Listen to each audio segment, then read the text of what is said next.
Hey, everybody. Welcome to Tone Talk. This is episode 74 with Dave Friedman and Marc Uzansky. I almost forgot who was on the show. We've got an awesome... I forgot myself. Yeah, exactly. Believe me, after this week, it's possible for me to forget everything. Anyway, we've got some awesome guests today. I've been talking to these guys and watching actually their shows. I feel like I've been talking to them forever, watching their shows. So Dan and Mick from That Pedal Show, how are you guys doing? Very well, thank you. We're great. Marc and Dave, thanks so much for having us on. It's an honor to be on the show. Yeah. Oh, thank you. Oh, it's an honor for us to have you. Really, seriously. Well, considering who we're sandwiched between. Yeah, we're sandwiched between Bob Rock last week and Steve Lukather next week, are we? Yeah. That's true. You're the sandwich filler. So many comments, but you know. That's funny.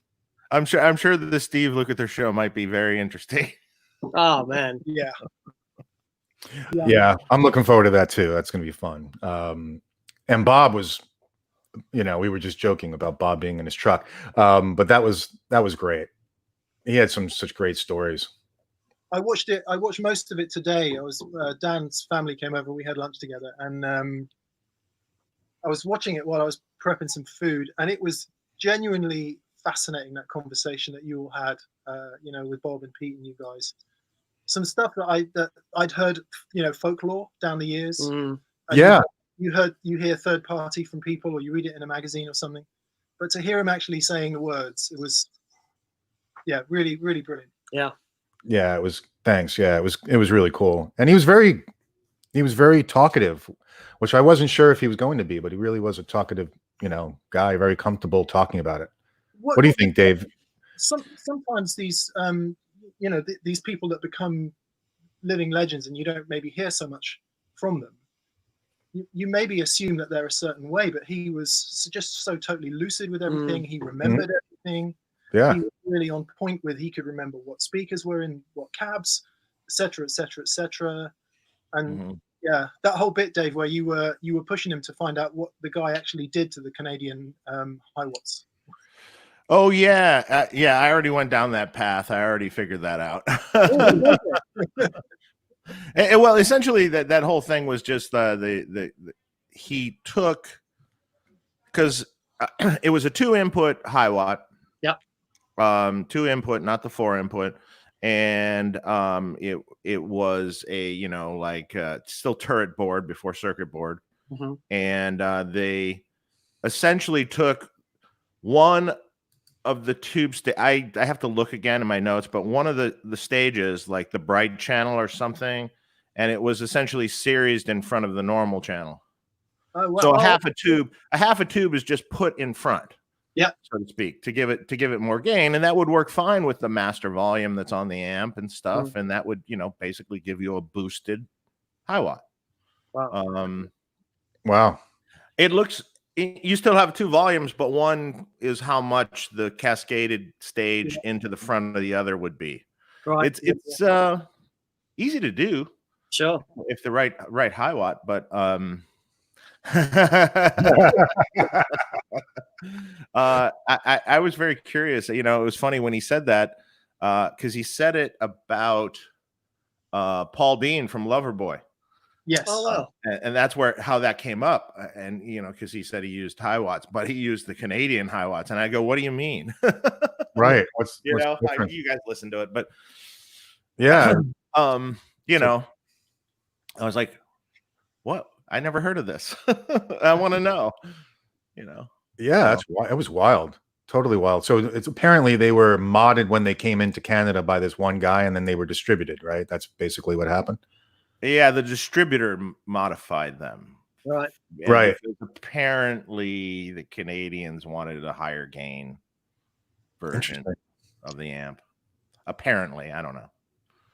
Yeah. It sounds good, right? I want one too. Hey, I want to thank Randy Wilcox for the super chat. Thank you. Randy. Hey, Randy. Hope you're well, mate. Yeah, thank you very much. Randy bought us dinner in New York once. It was so surreal. We walked into Les Paul's place, Andy the Timmons, Iridium, yeah, Andy Oh. Timmons playing. to watch Andy Timmons, and then Randy's there, and he's like, he bought us dinner. It was just the most Surreal. kind, Yeah. we'd never met Randy before. So hey, Randy, hope you're doing well. Oh, that was nice.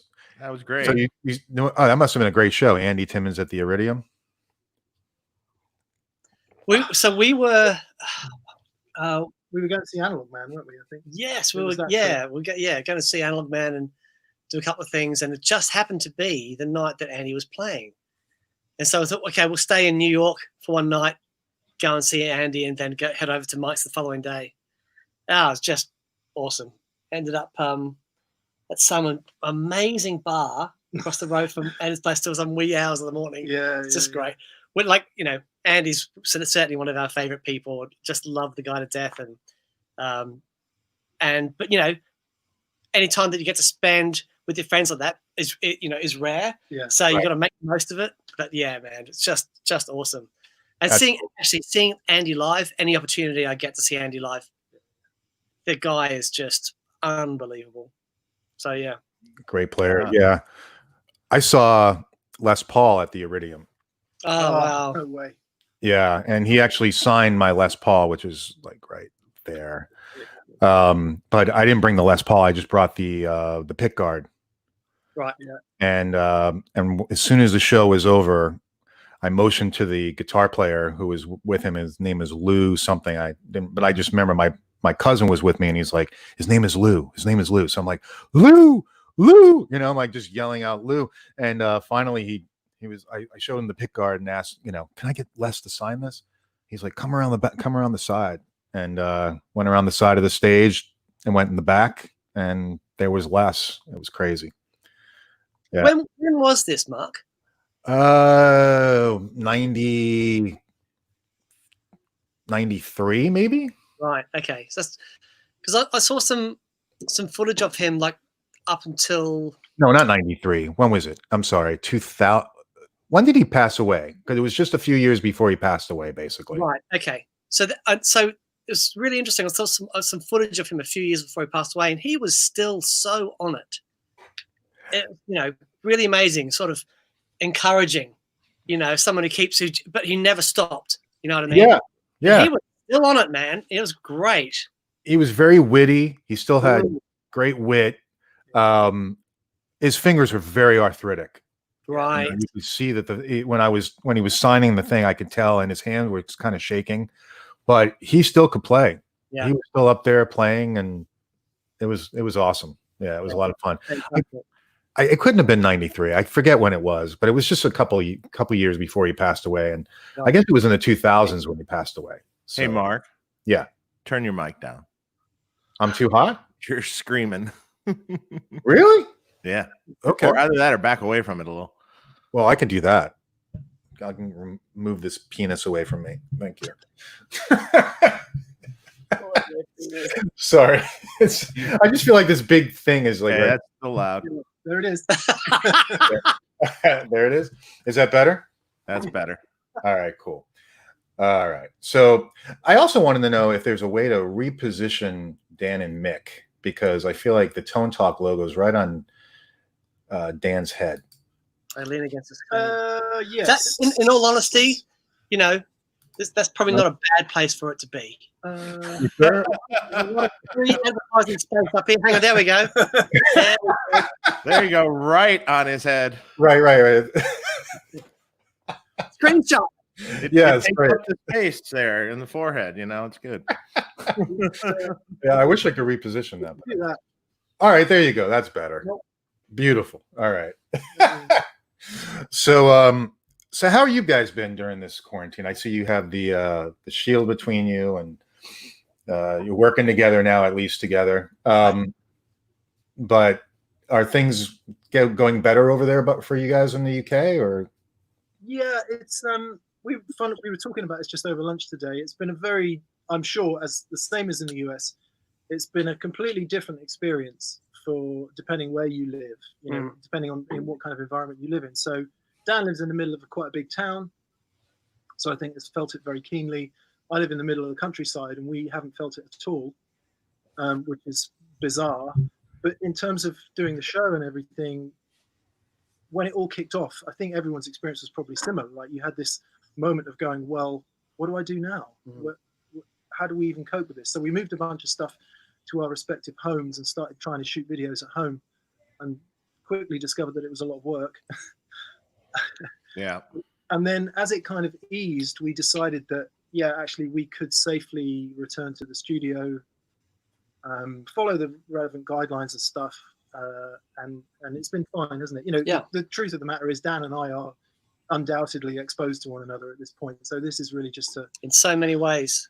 That's there for no reason. In other words, exactly. But you know, we're sort of in the game of the public relations in some way. So we kind of have to be seen to do the right thing, and it just saves a load of bitching comments. If the truth.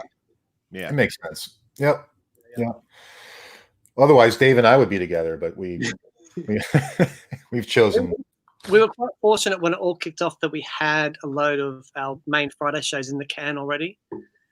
So I think we had like 5 weeks or something. 7 weeks it was. Oh, wow, really? Yeah, I think so. Yeah. And so we were doing our vlogs at home, but then when the main Friday shows ran out, we tried to do a couple of things sort of remotely, and it was just so difficult. But by that time, there was already new guidance that, you know, if we followed the, you know, the social distancing guidelines, then, you know, we worked out that we could do it without upsetting, you know, too many people. So, yeah.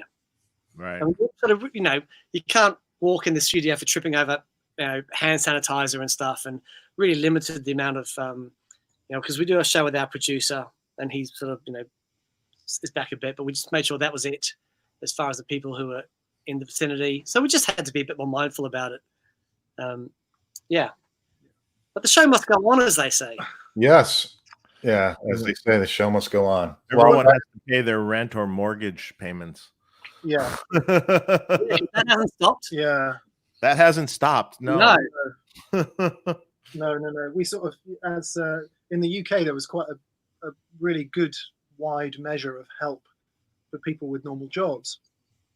But if you don't have a normal job, there wasn't really any help at all. So we had to kind of just keep going. But it was fine. And actually, I think hopefully when we get to look back at this, I think there'll be a load of creative stuff and interesting things that people did because they kind of had to, you know? Yeah.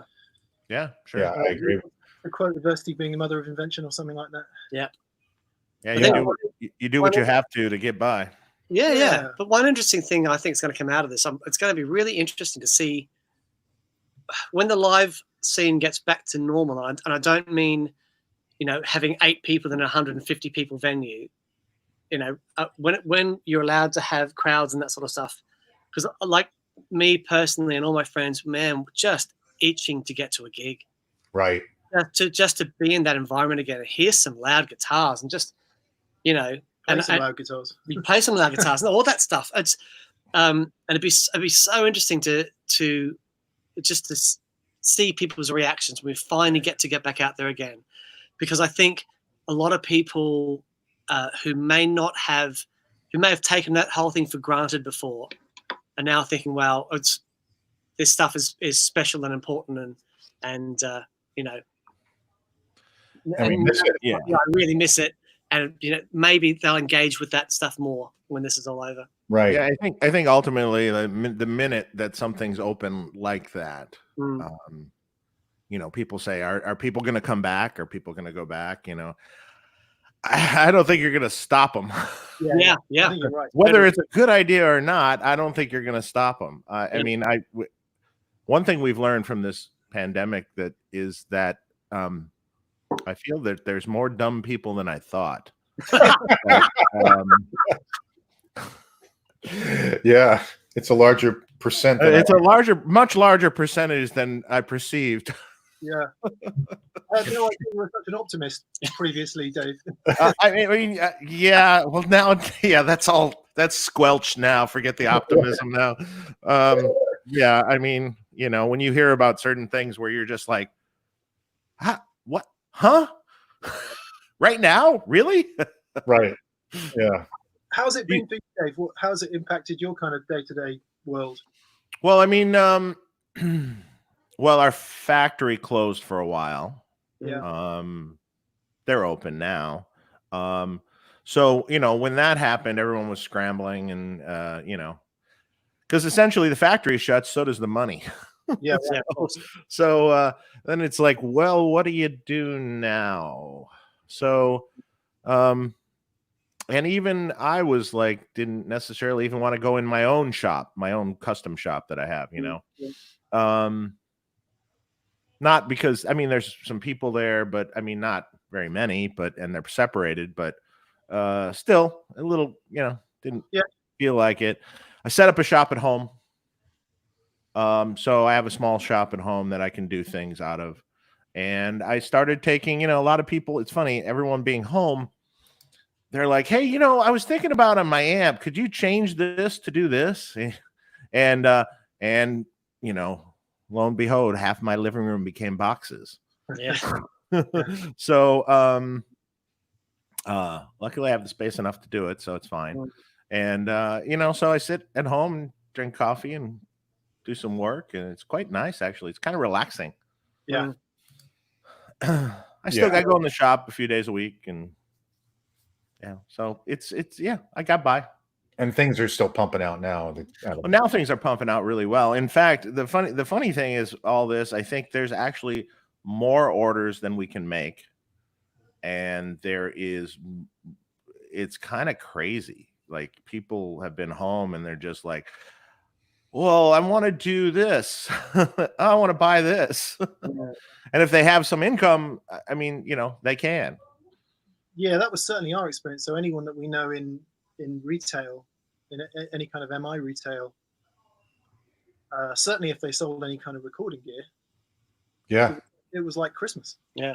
For weeks and weeks and weeks. So that's true. I actually heard Sweetwater was selling out of recording equipment as well. Yeah. You know, which is interesting. Hey, just want to mention we got a bunch of super chats. So we got Dan Pfeifer.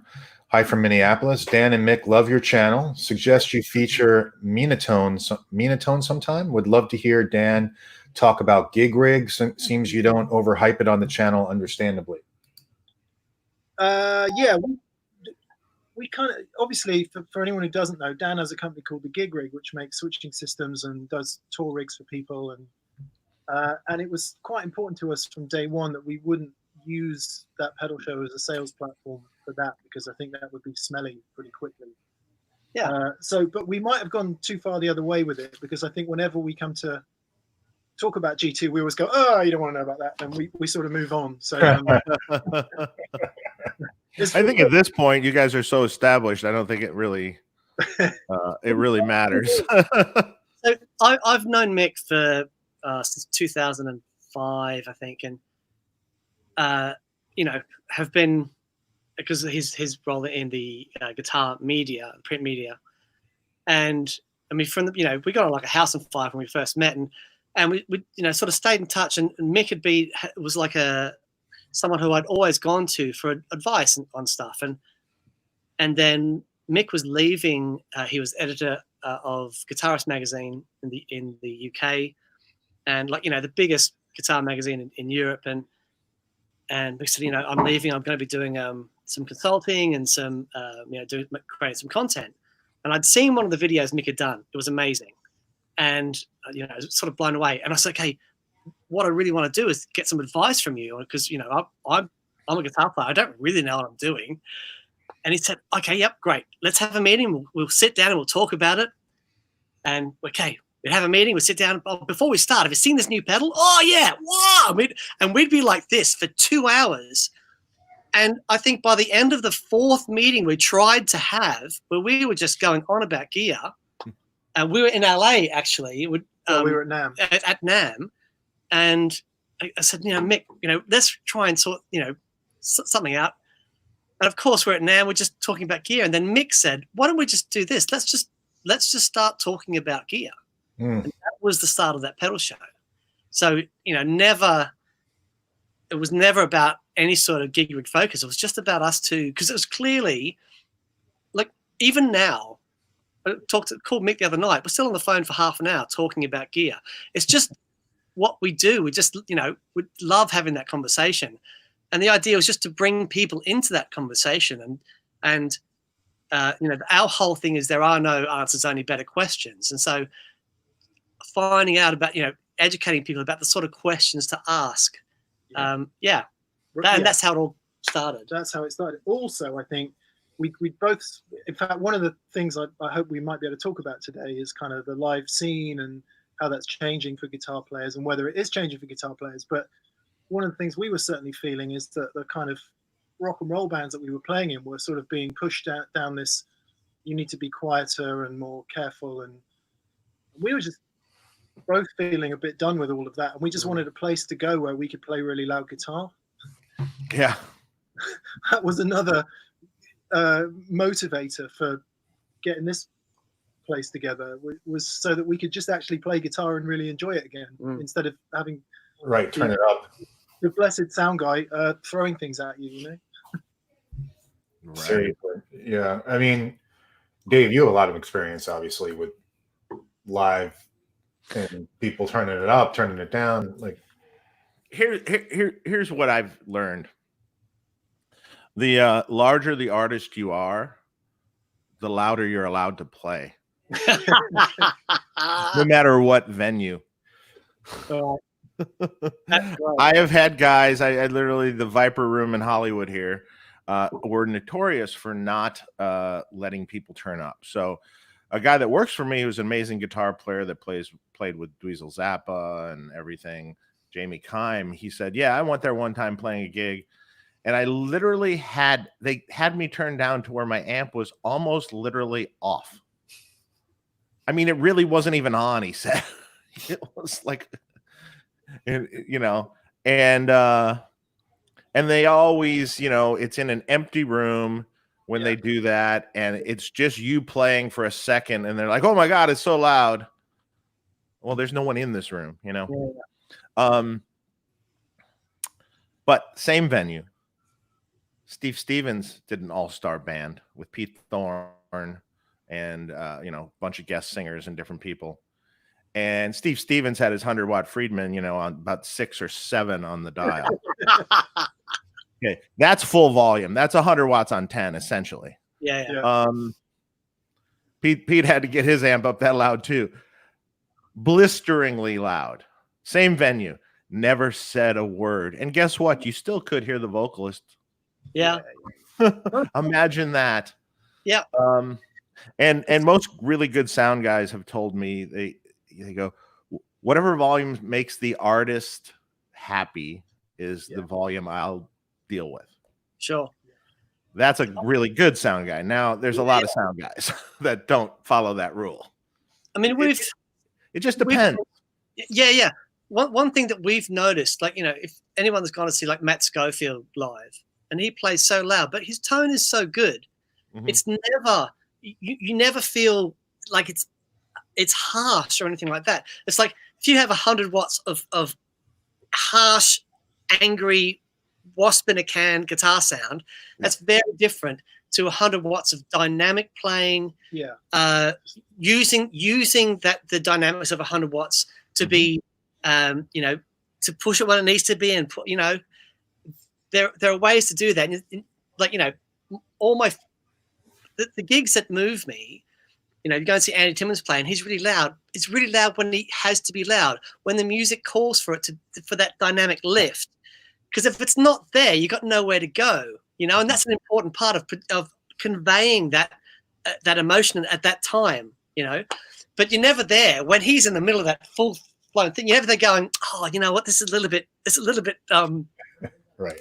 Never once. It's like you're in that moment with them. Yeah, I mean, exactly. The better the tones everyone has. Yep. The more professional.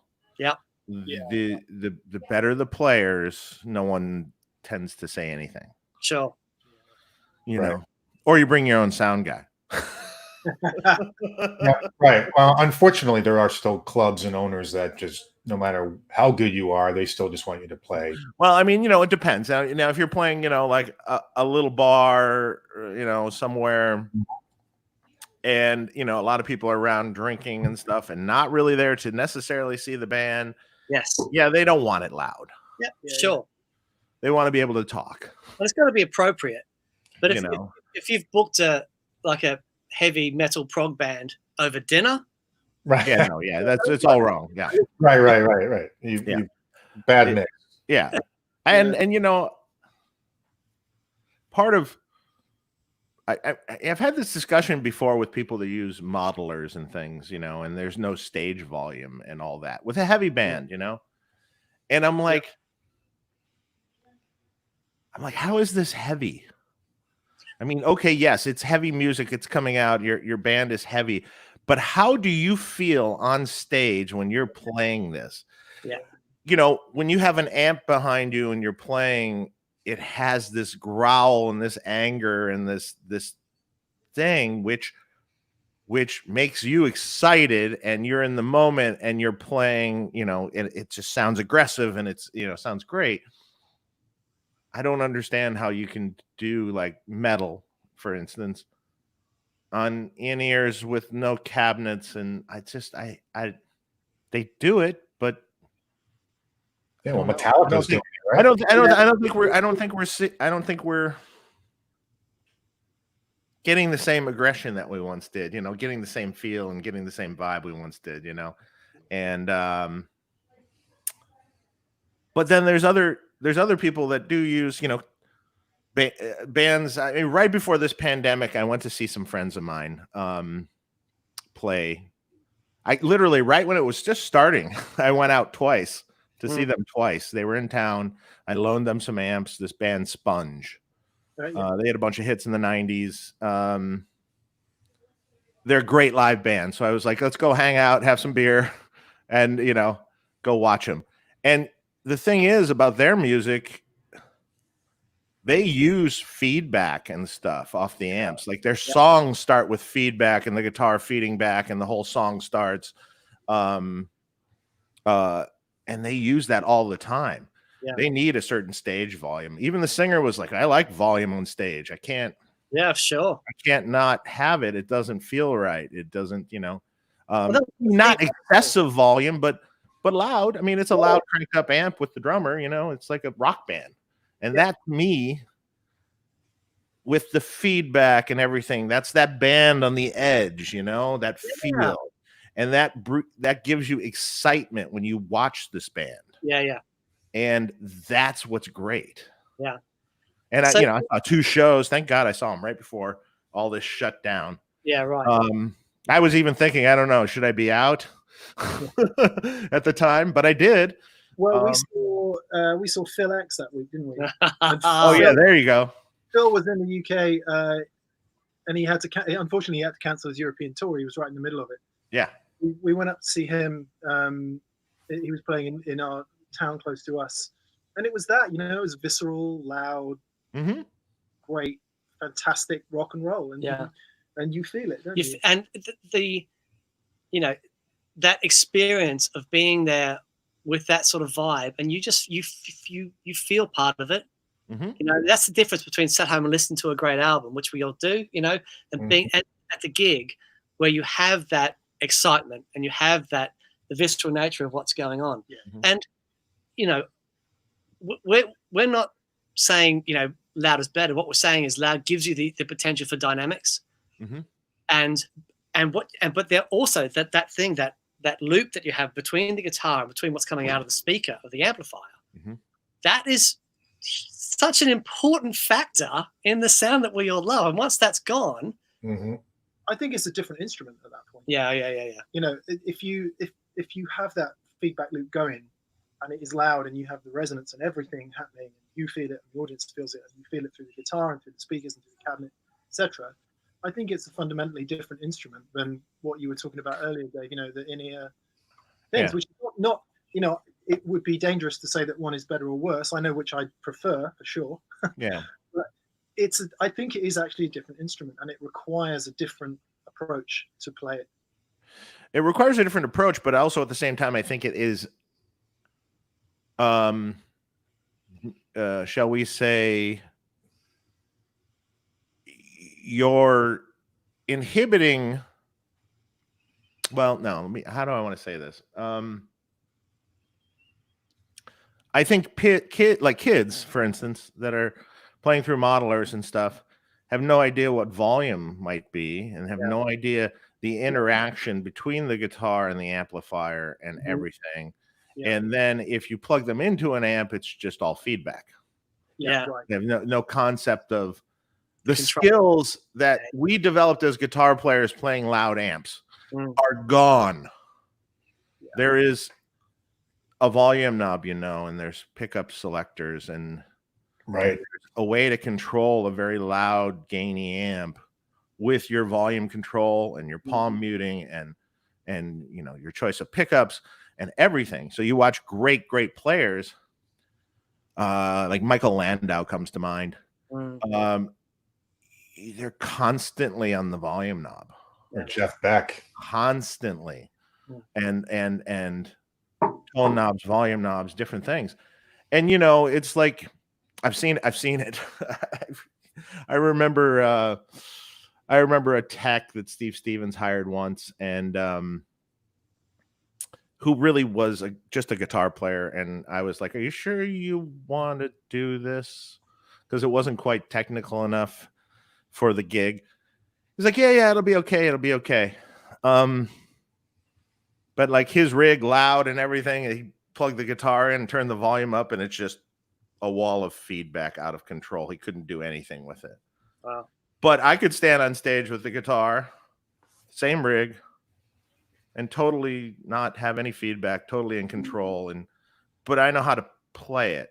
Same thing with Van Halen stuff. Same thing with other rigs I've dealt with. There's an art to it, and I think sometimes you should, lock a guitar player in a room with, you have this guitar and the amp only, and you're going to turn it up to here, and now you figure out all the sounds you can get with just the guitar. Yeah, right. Let's do that first before you add any color with pedals or anything like that, because you need to learn that technique before you can really delve into other things, I think. And I think some of that's lost. Yeah, definitely. I think it's a really interesting way to look at it as well, because that is the, guitar amp, turn it up. Here's maximum, and we're going to use everything you have to scale it back from there. Whereas I think a lot of the kind of modern approach to playing is, here's the bass sound, and we're going to stack a bunch of things on top to make it more. It sounds like dealing in semantics, but I think it's a fundamentally different approach to playing the guitar, because as we know, probably all the classic players, 60s, 70s, and 80s predominantly were this.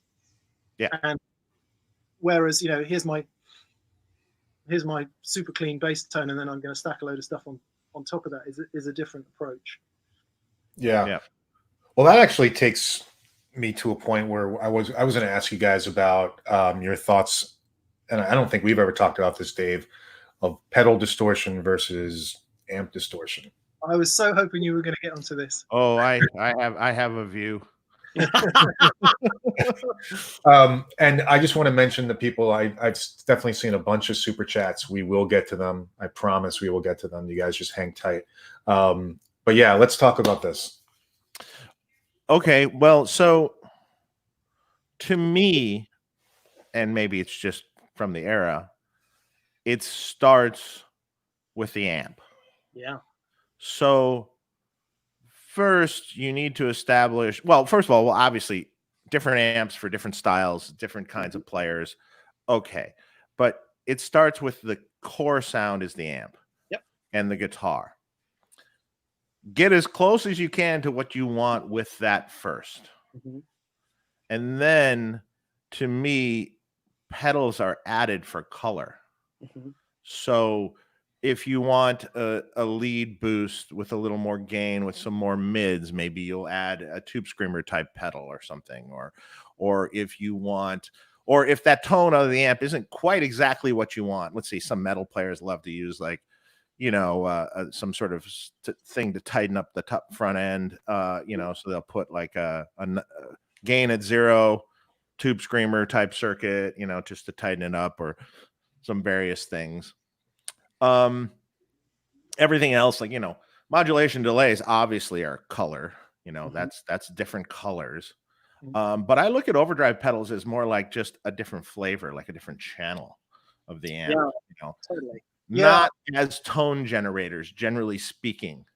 Now, if you're in a situation like, I mean, I make some pedals that are tone generators that they're designed specifically if you're in a situation where you don't have that amp, you can plug this into a clean amp and it sounds, you know, in the ballpark of what it should be. But I think it really starts with the amp for me. I mean, and then, you know, everything else is color.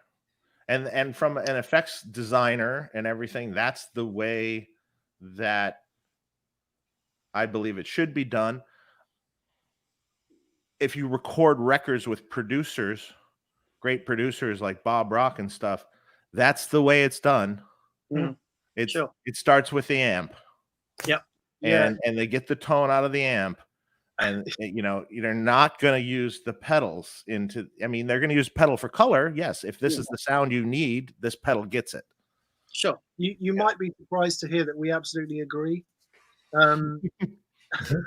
It's because I'm actually not surprised.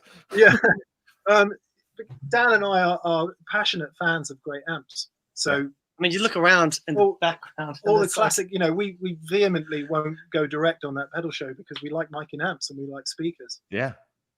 But I think maybe Dan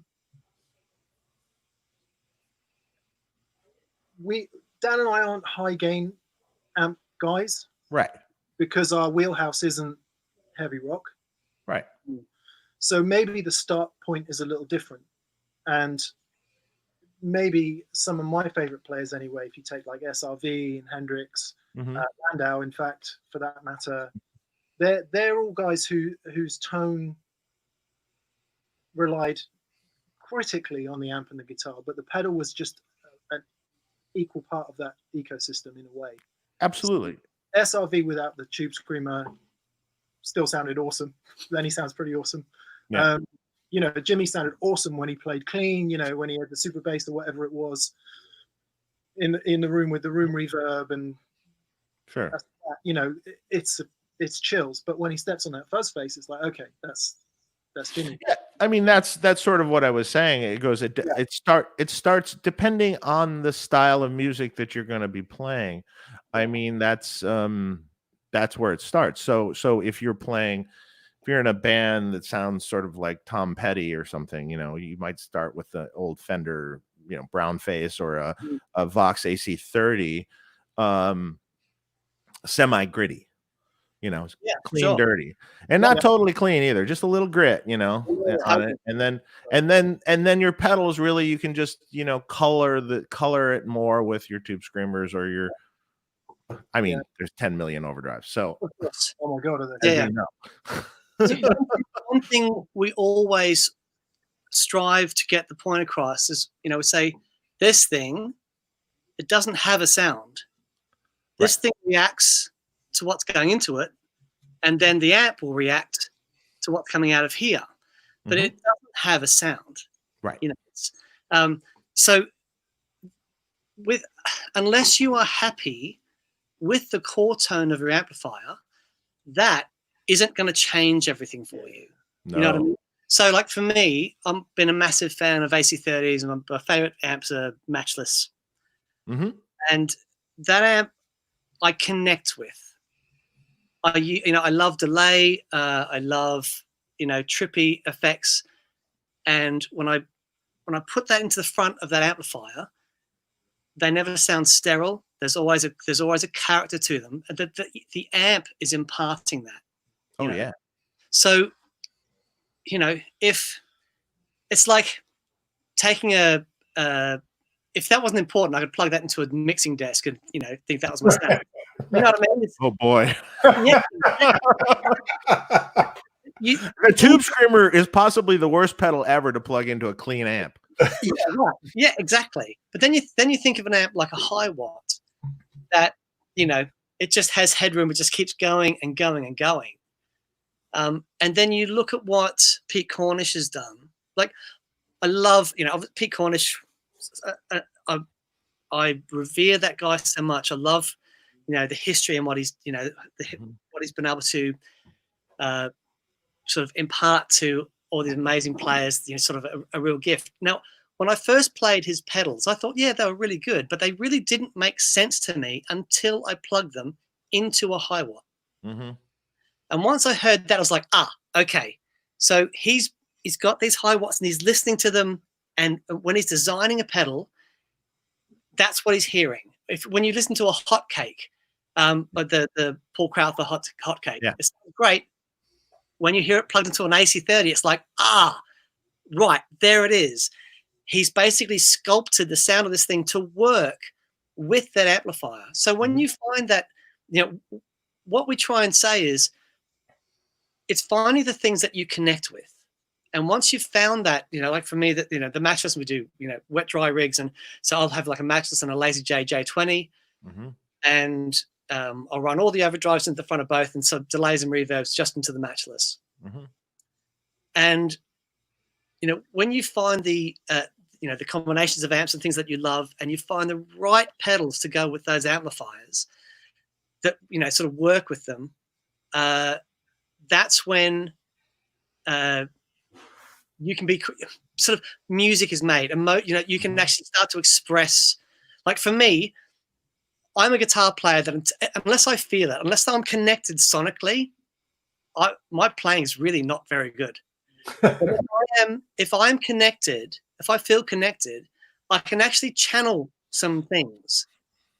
Mm-hmm. And it's like, for me, that's been my goal all along. I don't have great feel. I can't just plug into anything and sound amazing. But so what I've had to do is really work on getting the amps in my gear, to finding the things that I connect with. And when I do that, I can make music. So that's what the goal has been all along for me. It's just getting the pairings right, finding those things that work. Mm-hmm. Yeah. I think that idea that, this distortion box is going to transform your whatever amp it is into this revered sound you're looking for. As Dan said earlier, there are no answers, only better questions. But one of the major points of this whole episode, or this whole experiment of that pedal show, is to just try and get people asking those questions and saying, look, you've got to realize that this pedal sounds like this when Stevie Ray Vaughan plays it, but it really doesn't sound like this when you play it. No. You need to find the thing that and in fact, this was discussed brilliantly in the Bob Rock episode, because he was saying, I chased down all the gear of my heroes, and he was saying he's got Gilmore's rigs and he's got, all these amazing gear that he's collected over the years, but it's only half the sound at the end of the day, because then we're into the cliche of it's all in the fingers, but you don't have the hands. Yeah, the connection. Mm-hmm. So yeah, it's called That Pedal Show, but yeah, I don't think you'd find us disagreeing with the fact that really great amp distortion is the holy grail. Yeah, I mean, I think ultimately that the amp should. I don't totally believe in entire. Well, it depends on the style of music you're going for, but I don't necessarily believe in totally clean amps. Yeah, right. Sure. I think they need to have a little grit going, and if you want them cleaner, you can roll your volume knob off a little bit. But I think they need to have a little grit going, and then if you add these overdrives, then it really. Oh yes, that tube screamer sounds really great into that particular amp. Yep. Yeah. Works really well, because those players like Stevie and Michael Landau and stuff. I mean, those a Fender Super Reverb amp, for instance. They played them on 8. Yeah, exactly. It's distorting. Yeah. It's crunchy. It's crunchy, and then they hit it harder with a pedal. Hit it harder with a fuzz or something. And even fuzzes, I don't particularly care for fuzzes into clean amps. Totally. Oh, I want to hear a fuzz face into an amp that's already breaking up a little bit. Yeah. I mean, it doesn't have to be huge amounts, but I mean, like, if it's a Marshall, at least have it like, if it's an old Marshall, for instance, if you get the volumes around 5 or 6, and it's just breaking up.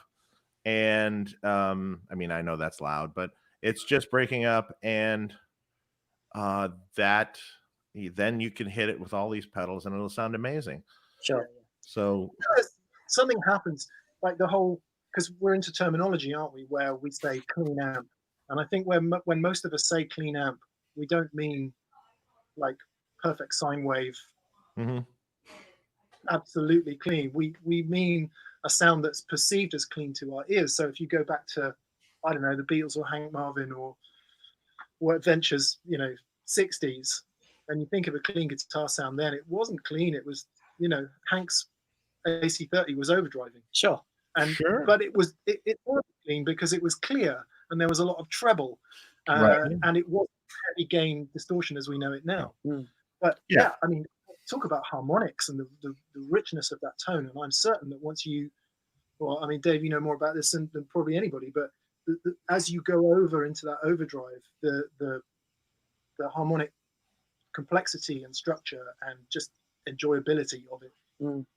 Oh yeah, and then when you're hitting it with a pedal, it's just giving you more of that or a different color of that. But that's really important. I mean, like when I designed the BEOD pedal that I have, or the deluxe that I have, it was actually designed to be into a clean sine wave kind of amp. Mostly, and get all your stuff from that. But that was specifically targeted to do that. Yeah. It is not designed to go into a power amp, though. Yeah, right. It is designed to go into like a Fender front end kind of thing. Yeah. So I did that just because people sometimes get in situations where they don't backline rental, for instance. They'll rent something that's not great, and the overdrive is going to suck, and they're not that into it. And so they can put it on the clean channel, put that on, and save it, essentially. That's where that pedal came up with. But then other pedals that I have, like the Golden Pearl pedal, that's totally designed to go into a dirty amp. It's totally designed to just push an amp further. Or the boost pedal I have, it's totally designed to, I mean, what do you do with the boost? Well, if the amp's distorting, it will boost it, and you can EQ it any way you want. Yeah. You can make it a treble booster. You can make it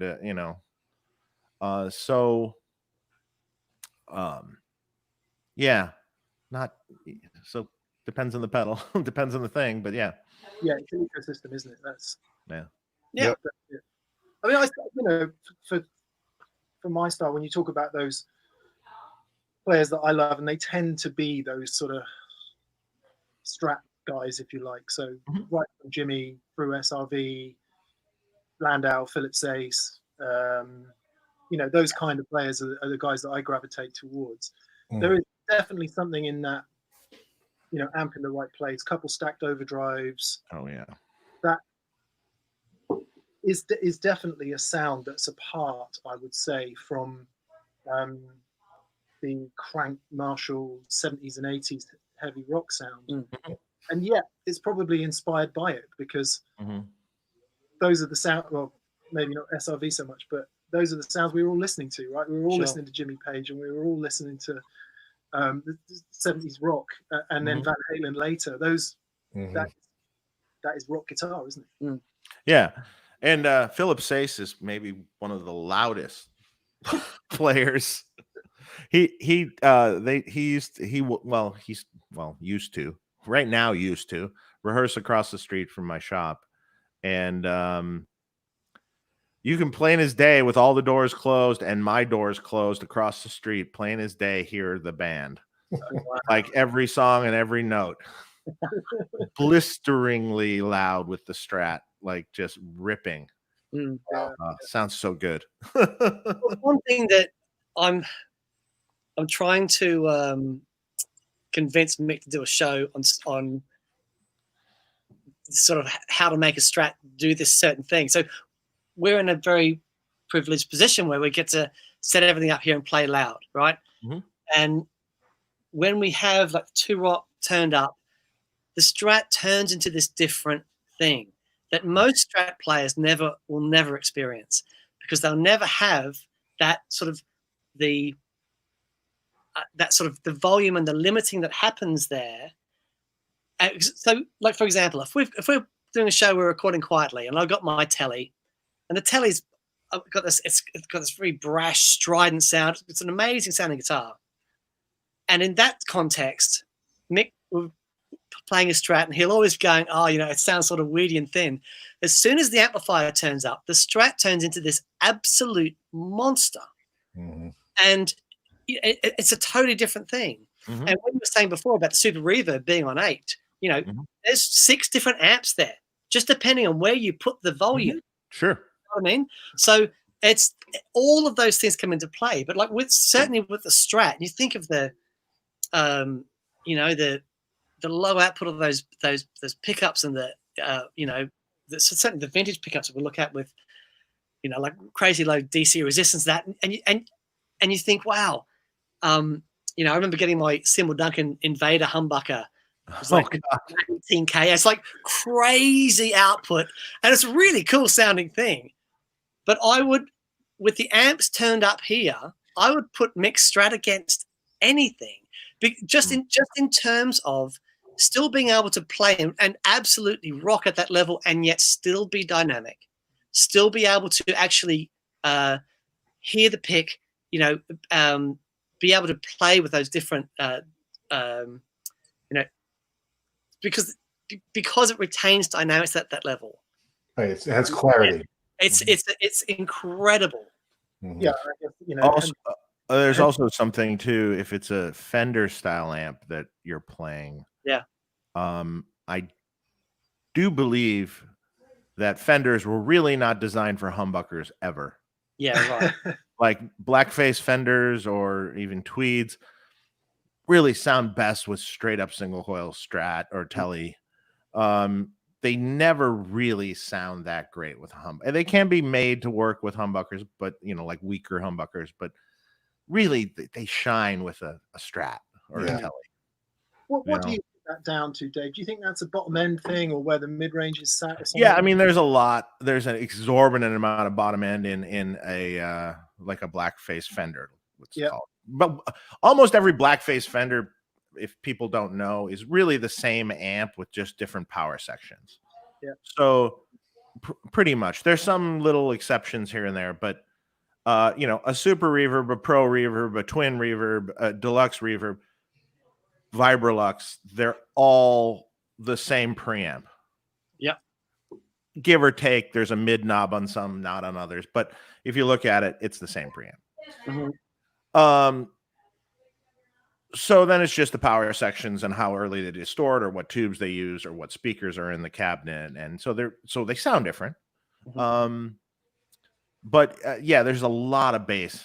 If as you crank a Fender up, you turn the bass way down. Sure. Nearing almost off at times, depending on how loud you're cranking it. I've run the super bass off on more than one occasion, but on 8 or something, you're going to have the bass on 3. If as you get it lower in volume, then the bass kind of comes up, but it's never over 5. And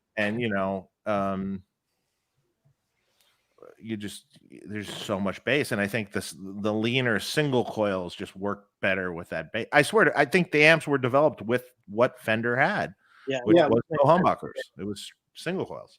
Yeah, that would make sense. And it's the same thing. Like when you look at the difference between a tone bender and a fuzz face, the less bottom end of the tone bender really suits those humbucker guitars, whereas the massive bottom end of the fuzz face works so well with Strats and single coils.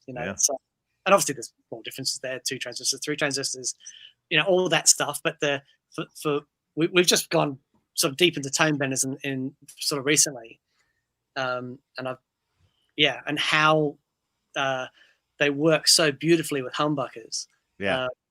So and certain amps. Yeah, definitely. Yeah. Right. Hey, we've gotten so many super chats. I feel guilty. Better get into some of those. Yeah, we need to get to them. Brian Griffing, he says, Dan and Dave, can you talk about solderless versus soldered patch cables for rigs? You seem to have the same reasoning but opposite conclusions. Okay. Sure. Simple. Never use solderless. Have you tried the evidence screw-in solderless? Well, hold on. One, yes. But chances are you won't make them properly. Yeah. Being someone who doesn't have a lot of experience doing it. Yeah. Two, generally speaking, you make a whole pedal board with this. If there's one patch cable wrong or one patch cable that's dodgy on the board, you're now going to have to figure out where. Sure. And number three, generally speaking, over a long period of time, some of these cables then become bad as they have been moved around and flexed and plugged in more pedals and stuff. Yeah. They become bad, or the ground is not connected properly. So I absolutely, if you want a bulletproof rig, have properly soldered cables. And I say properly soldered because if you do it yourself, you could, and you don't have experience soldering, you could have a nightmare. So, and I think that's the big differential for me. I can show someone how to. So I agree entirely with everything that you've said. The only solderless system that I use is the evidence audio. I hate those pin into the braid. I don't like those. The evidence audio one, it's a solid copper cable, a solid copper core. Yeah. That screws into the tip, and that connection is really strong. I've had, a couple of guys that work for me sort of swinging off the stairs, holding onto those tips. Just once it's in there, it's really in there. With the systems that we do, because they're switching systems, if a cable does go down, it's really easy to sort it out. You just find where it is. The thing is, I can show someone how to do one of those cables quite easily, but to teach someone to solder properly, that's years and years. I understand. It took me a long time. I've been soldering for forever, and to get a really clean connection with solder, it just takes experience. So if you're happy to pay for someone to do them for you, absolutely soldered. But if you're for me, the evidence sort of ticks a different box, where, because I've done so many rigs for like big artists touring with these things, but the most important thing about these rigs is these cables do not get moved. Yeah. If you're moving these cables all the time, I would not recommend them. But these cables are locked in place, and they're tightened up with pliers and stuff so that the connection is really solid. But the other thing is, I've been working with these cables for so long. I know how to make the connections really good. Like, for example, I've just got the board back from Dave Kilminster, who's been touring the Wall, and they did hundreds and hundreds of shows, and it's been on so many hundreds of flights, and that got the board back, every single connector, absolutely fantastic, no problem, because they're made properly in the first place. Same thing with the rigs I've done for Ed O'Brien from Radiohead. Once they're made properly, I've never had a problem with them. Then that's not to say I will never have a problem with them. And again, not to say I would never have a problem with a soldered cable either, but I would say, of course, the soldered is the gold standard. Yeah, absolutely. The other thing is that there are, David Gilmour, Eric Johnson, these guys have all used solderless cables in their rigs. And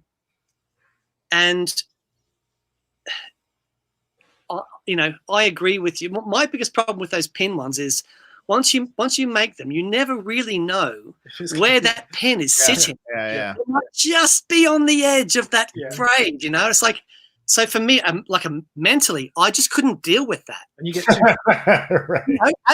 there's no way without actually knowing. Right. So I think, like you said, Dave, as well, with those ones where it's not screwed into the end, and if I've made them instead of Dan making them, I might get two board changes before it doesn't work anymore. Right. Yeah. Because it's come loose. Yeah. My other problem, though, I understand about the evidence, and it screws in on the end, and it's solid in the center. I like the other problem is personally, I don't like evidence cable. Right. So I think for me, I was using monorail cables. Things. Yeah, I was using monorail cable before they did the screwing thing. I was using it for years. I really liked it because, the rigs I was doing, the cables were sort of in place. I really liked the sound of them, and I thought it just sounded great. Mm-hmm.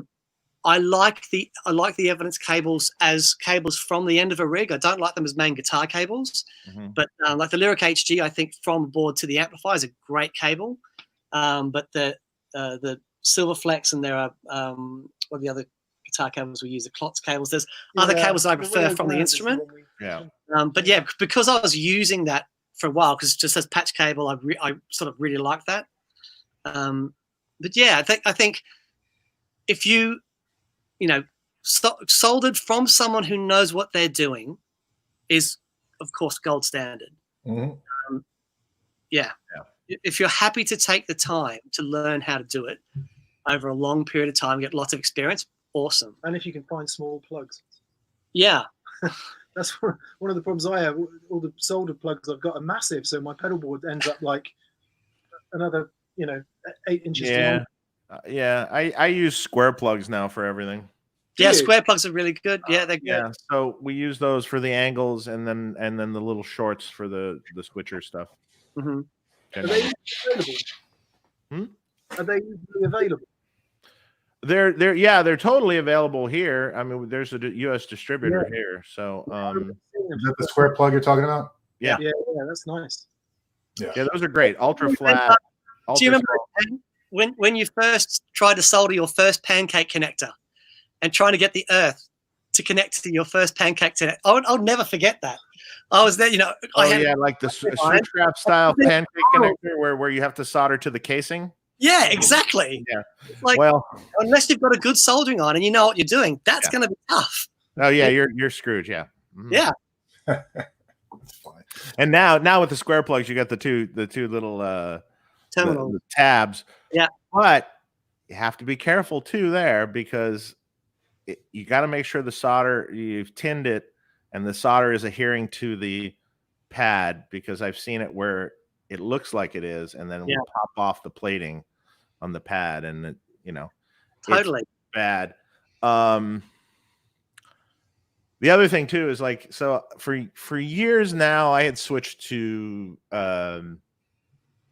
lead-free solder. Although frankly, I think for boards, I might switch back. So are you talking about it just takes, I mean, we use them in amplifiers, we have to, it's everything, but I think in a pedal board that I made for someone, I don't really have to. And that's it's just better. So if you imagine that your lead-free silver solder or whatever, you've got to be 350, 400 degrees to get that going, and most cable made isn't rated for that. You've got to be in and out. You know what I mean? In and out. You got to be a good solder in and out, or you're melting the cable. Exactly. And some cables much quicker than others, depending. There you go. Yeah. Or even the ends, for that matter. Totally. Because as soon as if you spend a little bit too long, and you melt through that insulation, then you could sort of cut it all off and start it again. I remember when I got my first I think this problem has been solved, but the first 3P DT connectors that you could get. Yeah. And at that time, they were changing from lead to silver. And I remember trying to get a connector on that, and then the pin would just go. You have to be careful. Exactly. So that's. I mean, basically, it's years and years and years of experience, which is, I've been doing rigs for people since 1990. Yeah. So to say I've soldered an end is probably an understatement. I mean, I wish I knew how many. Yeah, right. I wish I knew how many. I remember at one point in time, in kind of a heyday of rig times, I think I was going through like 5,000 ends a year or something. Right. Something like that. Wow. That would be the heyday of rig building, that was going through that many. Yeah. And that's a lot. Yeah. Right. And also, I mean, when you're doing that, when you're building a rig, are you do you have proper ventilation and that sort of stuff? Like if you're a hobbyist, Yeah, well, over that, but you know what I mean. Kinda. It's all. I think I'm perhaps a little bit more militant about the stuff. A friend of mine many years ago suffered a brain hemorrhage or aneurysm, whatever. He was working at it's more of an industrial thing, so dipping these big ends in the flux and the solder thing, and ended up just breathing in too much solder smoke, and it affected him really badly. Wow. Oh, sorry. But that's of course changed now with the new Roche compliance thing between lead and sometimes I think so, you know, but then again, the fumes and smoke that come off the lead-free solder we use, I think it almost seems worse. Yeah, right. Yeah, sure. I honestly think it seems worse. It's more smoke and more well, the damage is done already, okay? There's no turning back now. If damage was caused, it's already happened. That's a good point. You know? Hey, let me jump over to some of these. So we got Corn in 1980. This is a reaction, I think, to people playing with their guitars and volume knobs and stuff. People don't grind their own flour anymore either, for the most part. People aren't learning those skills because they can't. You were just saying how they can't play loud. This isn't coincidence. So that's really interesting. I might be grinding my own flour soon.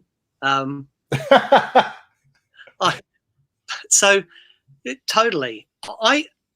If you think back to what popular music was in the 1700s, for example, and it was all, you know, your classical repertoire, that music never went away. It just became more specialized. And if you're passionate about this stuff, you know, so we're not living in the 70s and every hit song on the radio isn't guitar, bass, and drums and whirly, you know. But if guitar is something that you're passionate about and you want to learn to really express and play with passion, then these are things that you will find a way to explore. You know what I mean? Just saying that it's difficult or it's I can't do it because I live in an apartment. That's a life lie. You know, we live in houses where we can't play either. So we built this. Go to rehearsal studios or, you know, whatever you've got to do it, which isn't to, you know, kind of denigrate anybody, but it is to say, if you feel passionate about it, you find a way to do it, just the same as any passion in life. You know, you can't play soccer in your sitting room. You have to go to kick a ball around. Yeah. True. The question was, I think, was his name Conan or Cornan? The guy that asked the question. Anyway, was he kind of saying that do you think he was implying that it's sad that these skills are lost, or that, look, time's moved on and these skills are going to go? I wasn't quite sure of the point. Good question. Yeah, I'm not sure. Said that the gigs aren't there anymore, so this is no coincidence. I see. Right. You see, I've got a music venue that, you know, there are loads of music venues near where I live as shut, but there's still a music venue there. We played there called the Victoria, and you know, we got to play loud. You know, up until I stopped gigging in London a few years ago, there weren't as many venues, but there were still venues there that we could still turn up and have loads of fun. Again, it's not. It might be that you need to find that, you know, there might be fewer, but they're still around. You know, and I'm really interested to see what happens after all this, because I think it's coming back. I hope so. So. And then on top of that, I just think that, you know, when you practice with a band, when you're in practice, you can turn it up. And you may not be able to do that at the gig, but when you're in rehearsal, most of the time you're playing relatively loud. So you know, I would think you would try to acquire those skills too.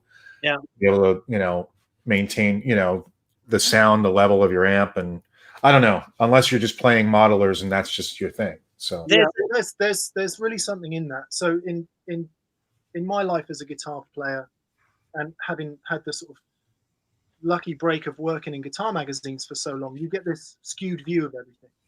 So on the one hand, when I grew up, there weren't any modelers, so your only option was an amplifier, and then that usually became a loud amplifier pretty quick because you had a drummer, and that was kind of the only way to do it. And then so you acquire those skills. You don't think, oh, I'm learning how to play loud. You are playing loud night after night. Because you have to match the volume of the drummer. Yeah. Yeah, because that snare drum is like whatever it is. And you come out the end of a few years of that having acquired these skills without even thinking about it. And one thing that sort of was always an interesting question to me working on guitar magazines, watching the birth. I started on guitar magazines in 1996, which I think was the year Line 6 introduced maybe the Axis 212. I think it was called, the first digital modeling guitar amplifier. That's before the pod? It's a good question. They may have been concurrent. Anyway, it was around that time because that's when it all exploded. And what became apparent to me, so in addition to Guitarist, we also had a magazine called Total Guitar, which was aimed at much younger kids. And that really blew up when Britpop happened. So Noel Gallagher came along, so Nirvana had happened and Pearl Jam had happened. And that whole, in my world anyway, glorious rebirth of fantastic rock music happened. Guns N' Roses. Then Britpop came along, which was all about jangly pop, but that suddenly enabled this whole generation of kids to believe they could pick up a guitar and play a song again, which was equally amazing. However, their journey was not via loud valve amps, it was via modeling amps. And then you had a whole generation of new players who came to the market, which I think picks up on something you said earlier, Dave, whose only experience was playing modelers quietly. So there is something about the experience and the kind of natural progression of things in the way the market means that it has to happen. And it's fascinating watching that 20 years later, where we are now, because I do think those, we call them skills, whatever, experience of playing loud is enjoyed or at least learned by such many fewer people because they haven't had the opportunity to do it. Yep. Yeah, I agree. Yeah. All right. TV Tube Amps, thanks for the great content. Cheers from Finland. Thank you for watching. Thank you, Finland. Yeah, I really appreciate it. I'm scrolling down here. I might have missed some. Alex B, Dan, Mick, and Dave, at the risk of being overly biased, thoughts on modulation pedals these days versus classic rack units like Lexicon, TC Electronic, Tri-Stereo Chorus, etc. for home studio? I was so hoping this was going to come up too, because I am super interested, Dave, in your experience of all those rigs you built using line level rack gear. And the kind of difference in approach from where we are now, because I have spoken briefly with Michael Landau about this in the past, and he was talking about some of the stuff they discovered. I'll be right back. You were right there in the middle of all of that, and as I understand it, have built a great many rigs that use that kind of line level rack type gear. Yeah, so line level rack type gear, like if you're talking about older gear like the original roll-in things, SDE 3000s, SRV 2000s, the early Lexicon stuff, PCM 42 delays, and PCM 70s and PCM 60s before that, and a variety of other reverbs from Lexicon. I mean, there's not really anything made today, I think, that really gets the same sound as some of those units. Right. There are some things that are close, that or in the ballpark of favorite things, but there, here's the thing. This is the age of where, you had a service manual for a piece of gear, a service manual with all these detailed documents on all the specs and everything. That doesn't even exist anymore. These were Yeah. audiophile circuits at the time, with audio the paramount thing, using technically inferior D to A's and A to D converters. Mhm. But the circuitry surrounding it was full-size parts, Yep. full-size resistors, good quality caps, and everything else. And it was amazing the kind of 3D quality that you could get, like, say, a Lexicon PCM42. It almost has a 3-dimensional quality to it. So it's not just a delay that's repeating. It sounds like there's reverb too.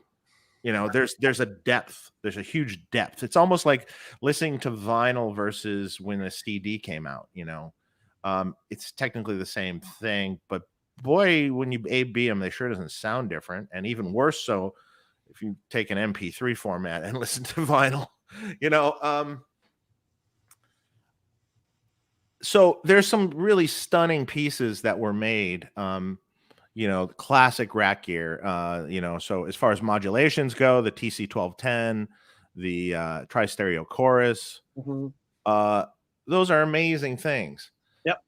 But on the same token, Boss was kind of the king of chorus early on, like let's say 80s era. So you had the classic Boss CE1 chorus. Yep. Amazing unit. Love those things. Yeah, the vibrato side mostly. You know, the Boss CE2 chorus, amazing, rich sounding chorus. Now, as far as pedals that exist today or things that we have today, we don't have any rack gear except for Axe effects, you know, essentially. Sure. There is some still eventide pieces and things that exist. Yeah. They're not really used for guitar anymore. People aren't really doing that. And as far as favorite pedals go that do certain things, so if you're looking to get some of the old rack style delays, there's 2 pedals that come to mind. Are actually a Boss DD500 in the vintage digital mode, which is the simulation of the SDE 3000. Sounds amazing, real rich, pretty close to the original. I like that delay for if you're going for that kind of sound. Yeah. I'm not talking about sound design type of delays. You know what I mean? Yeah. There's other favorites for more sound design style delays. As far as reverb, the most underrated reverb, I think, and reverb is, I'm really about the tones of the reverb, not necessarily the shimmers that the reverb does. Yeah. Sure. That's a different thing. That's, again, sound design sort of. So if you're just talking straight up reverb tones, the funny thing is one of my favorites is the Digitech Polera reverb, because it used Lexicon algorithms in it. Yeah. Along with the Hardwire series reverb. I was going to say the Hardwire Supernatural. They use Lexicon algorithms for the reverb. So if you want a great plate reverb, any of those Digitech pieces are amazing.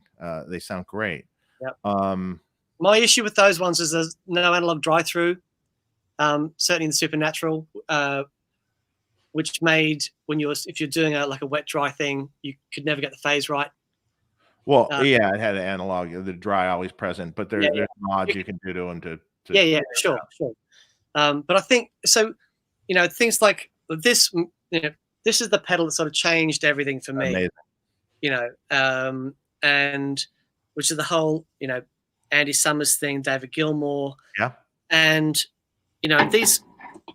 When I first played that and the guitar straight into the noisy thing amplifier, and it worked with the limiting of the amplifier. It was a magical thing. Now I remember when I got a Roland GP8, one of the first multi-effects things, and it was cool because I could store sounds and presets. Sonically it was so noisy.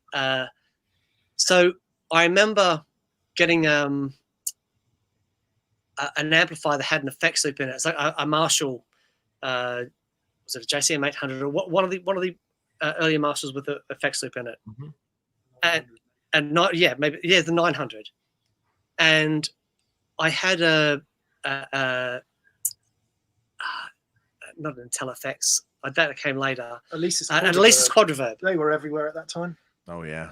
And I just remember being really happy with the tone of my amp, but as soon as I plugged anything into the loop of that amplifier, that thing that I loved about the amp went straight away. I was hoping we'd get onto this because the reason I asked you about the racks, Dave, and that line level thing was because it seemed to me in those days, in those kind of racks, it was usually, and correct me if I'm wrong, but it was often in the context of some sort of wet dry rig, so the main amp wasn't getting all the effects all the time, or guys were playing stereo or whatever. And it seems to me that the way we now use a lot of wet effects, including modulations, is guys just using one amp have got to throw everything through that effects loop to include all their reverbs and delays and all their modulations, or run the modulations in the front if that's what they prefer. And I wonder if trying to cram all that processing and everything into one amp is a big tonal step away from maybe using 2 or 3 amps in a wet dry kind of or wet dry type scenario. Yeah, it depends on the sound you're going for, really. I mean, the original rack rigs, so to speak, were stereo rigs before wet dry wet, really. They were stereo rigs. Everything, there was a guitar preamp in the rack, generally a power amp, and then everything was in between. There was almost no front end pedals or anything. Right. Earlier, this was like the typical 80s, kind of era. Earlier, like 70s, that was more pedals, and even early 80s, there were pedals and stuff. And before effects loops, so to speak, before guitar preamps and things. Generally speaking, that you had a mixer involved in those racks, where the dry signal passed through unaffected, and the goal was to have the dry from the preamp to the power amp sound like there's nothing there, and then you would blend in, like in a studio, you would blend in the effects. Now, certain effects had analog dry paths, especially older things. Most of them did. Lexicon had analog dry path in all their stuff. So did the roll-in stuff, and so you could put those in line, and it was good. But a lot of those effects also in those big rigs are all in parallel with each other too, not feeding each other. Sure. So you had a delay in parallel with a reverb. Yeah, exactly. So the delay wasn't feeding into the reverb. It depends on how the rig was configured. There could be different ways to configure it. A lot of times the chorus was the stereo split, and then if the chorus was on, those signals would often feed into the delays and things. There was a lot of different ways it was wired. It just depended on what the person wanted and what the tones were. But nowadays, yes. So if you have a million things going on, yes, it is affecting that tone of that amp. Yeah. But more importantly, what is the effect, and is it affecting the tone? Not even if the effect is off, is the analog dry path in that, or the lack thereof, affecting the tone? Sure. I think one of the main things I wanted to ask you is because you create and design some of the only effects loops in amplifiers that I've heard that I really like. And so I remember, and actually I remember you designed, there's one amplifier that I'd heard, I think it was an amp from 65 amps. And I heard the loop. I thought, that's great. And the guy said, yeah, Dave Friedman designed the loop. And I'm like, okay, that makes total sense. Yeah. What is it about is it just the impedances? Because I like, for example, I know like some of the really early effects loops had quite relatively high impedance sends. Yeah. On the on the proviso that the rack gear was going to be like sat right there, so they were using like a foot long patch lead to go into. They didn't have to worry about this whole 4 cable method. So is that the basic difference? So early effects loops were kind of passive inserts. So and the problem you have there is level. It won't drive long cable lengths. The input impedance of what you're going into matters, because if there's no buffer stage, it will load down the amplifier, and you'll lose all sorts of top end. And the early ones were just inserts. They basically are useless. Sure. The later ones had kind of a high impedance send, but then a booster stage on the back end that kind of boosted it back up. They sort of work, but again, you would tend to lose top end and things. Properly designed effects loop, which has been around quite a long time, you shouldn't have any loss whatsoever, other than if what you're going through is inferior. Sure. You're still going to run through other circuitry. So if the like for instance, the Alesis quad reverb, not the greatest clean circuitry in there to run through. Even if you turn all the effects at 0 and just passing the dry signal, if you pull the cables in and out of the amp, you're still running through your effects loop. But if you're pulling the cables in and out of the amp, you're like, oh God, what do I do?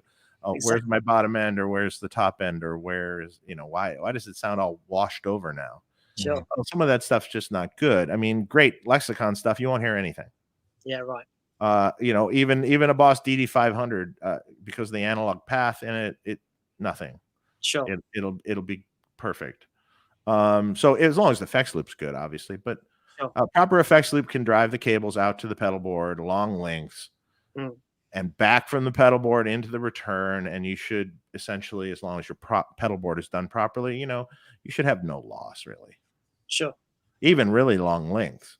I think what was so interesting for me was that, when the quad reverb and those sorts of units came out, these were units basically designed for guitar, but didn't sound anything like, when you heard the studio units. For example, it's really interesting what you're saying about the good capacitors and the big resistors and that you're finding in the lexicon stuff. Mick and I were in Denmark at TC Electronic, and we actually sat down and were chatting to the guy that designed the TC2290. Yeah, amazing piece. And it's an amazing piece. Now, he was saying, well, what a lot of people don't know about this is, he said, basically, the most digital thing about it is the readout and the control. He said it's mostly an analog delay, but it's so clean. Yeah, and it's it's an engineering masterpiece. It's so beautiful.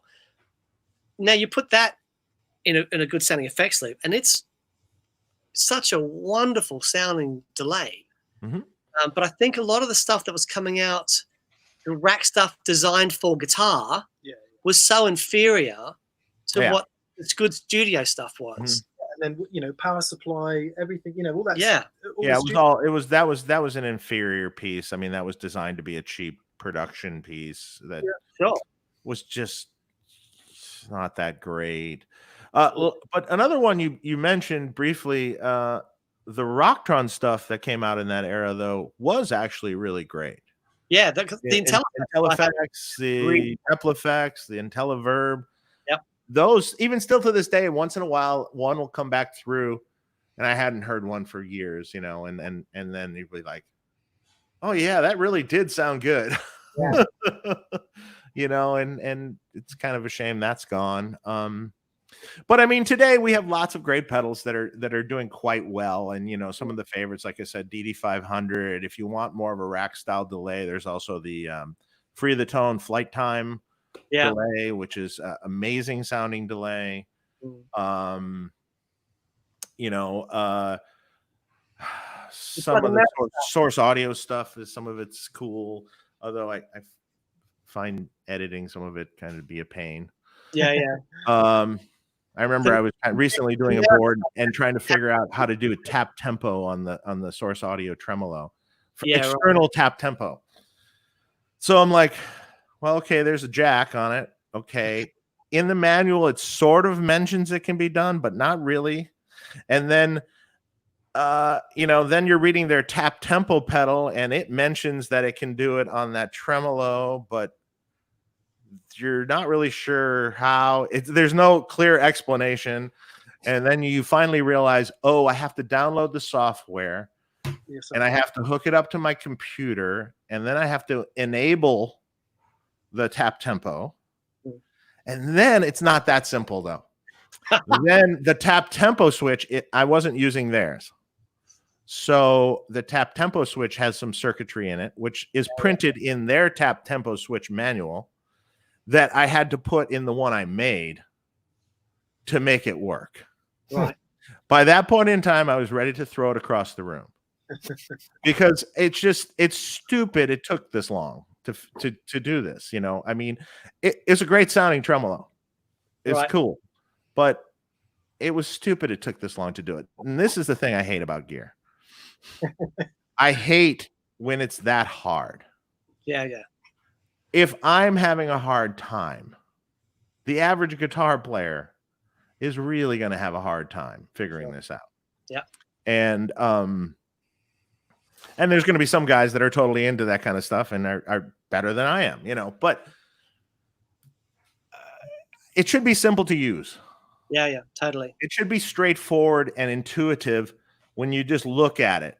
So at the same point in time on this board, we had this tap tempo box was going to tap tempo of a Source Audio tremolo and the DD500 at the same time, which we made up 2 separate outputs, discrete, and plugged in the DD500. The guy that works for me is like, can you set that up? He goes, yeah, I think. Hold on. He just goes into edit. Oh, there it is. Okay, yep. Oh, done. That's about how long it took. Without no manual, no nothing. He just intuitively. If you press edit on that, you can scroll through the screen. Oh, I get it. Here, up and down arrow, scroll through the screen. Oh, there's the parameter. Okay, change it. Simple. I always have this thing about the Boss. It's like Boss stuff. It's like Boss because it works. Yeah, right. You know what I mean? Like Boss because it's easy to use. It sounds good, and they've been knocking it out of the park in recent years. Oh yeah. I mean they've. Dan and I went to Boss, I don't know, 18 months ago or something, a couple of years ago. I think we're all at that point where we just accept Boss as being ubiquitous and everywhere. Yeah. And you completely take it for granted. And then you go there and you talk, and some of those lead engineers we've been talking to had been there 30 years, 35 years. Yoshi, the president of Boss, used to make Space Echoes on the line in the 70s. Yeah. Wow. And they just literally every single thing they do. We were looking at some of their SMD stuff just recently. They've spent a great amount of time thinking about this. Yeah. Oh yeah. Because we have conversations about SMD, quite a lot, and there's a way to design with SMD, but you can't just swap things like for like. You got to know what you're doing. And when you look at the way Boss have done it, man alive, it's like, oh yeah, they really know what they're doing. But the most fascinating thing for me going to Japan was those guys that work at Boss are as passionate as anyone I've ever met about gear. Yeah.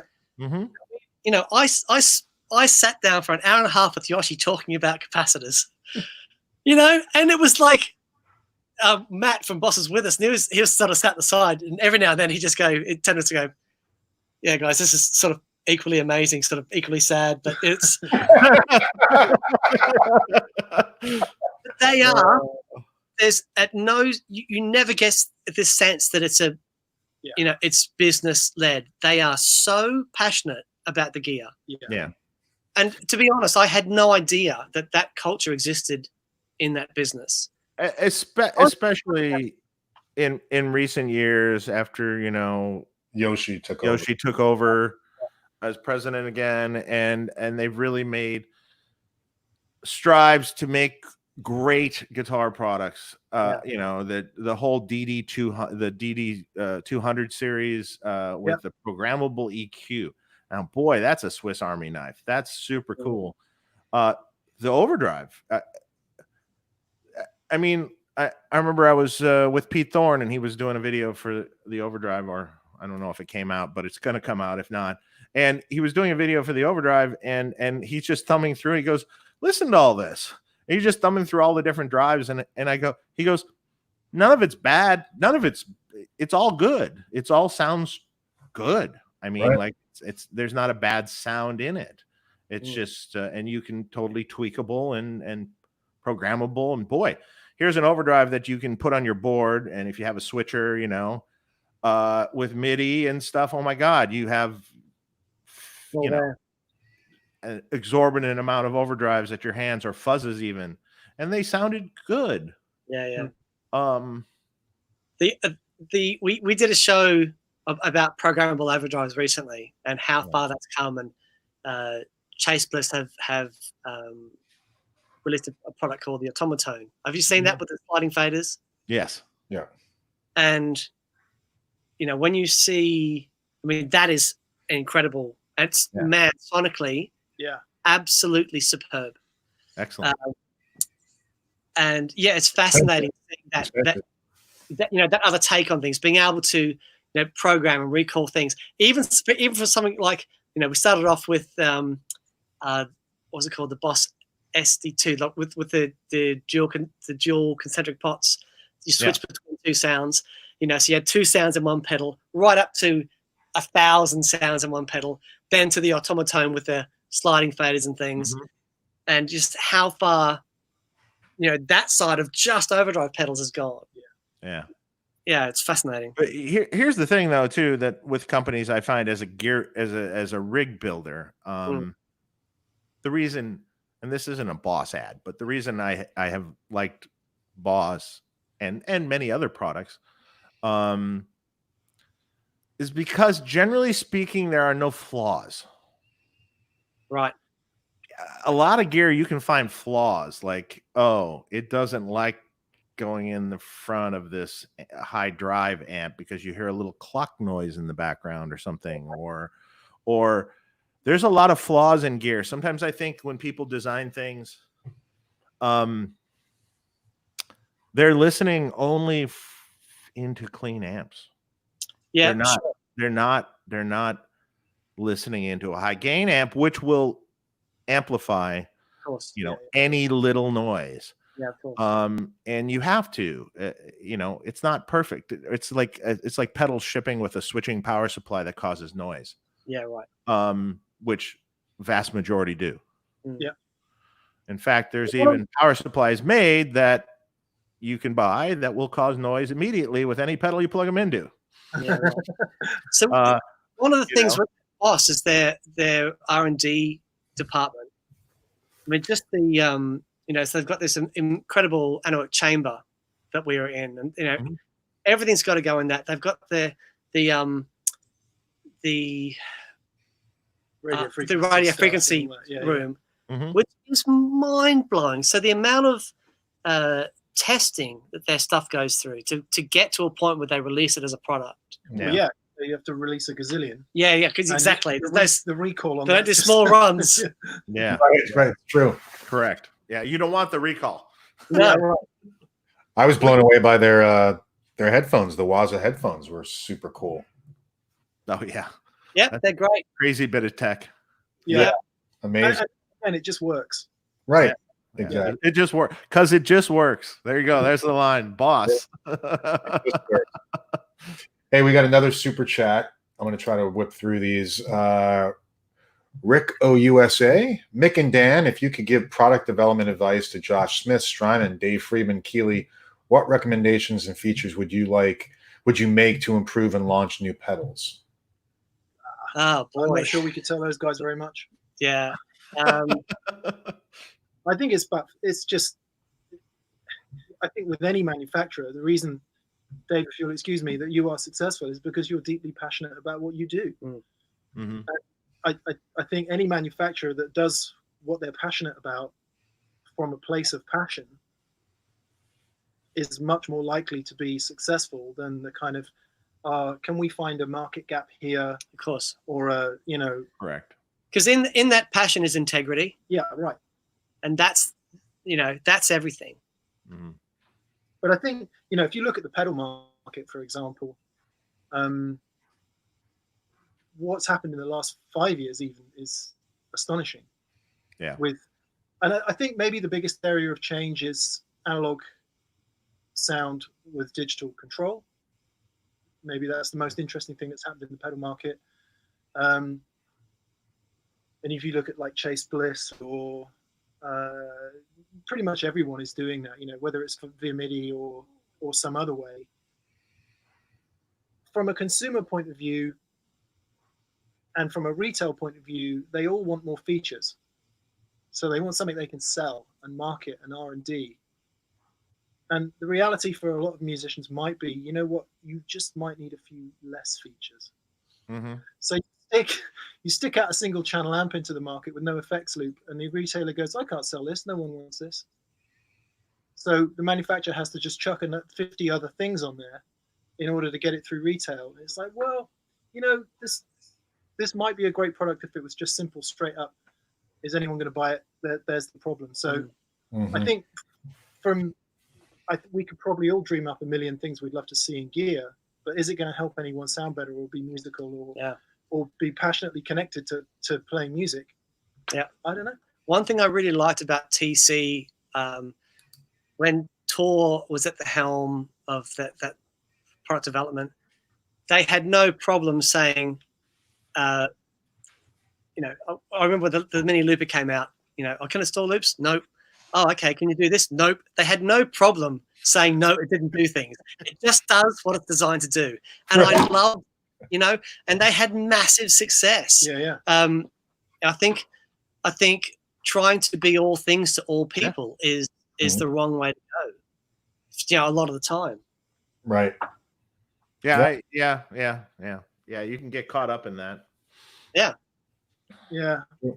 I know in the amp world, Dave, what are you getting called for? What's the noise hitting you? What are people asking for? People like a lot of people like the 20-watt amps, but surprisingly,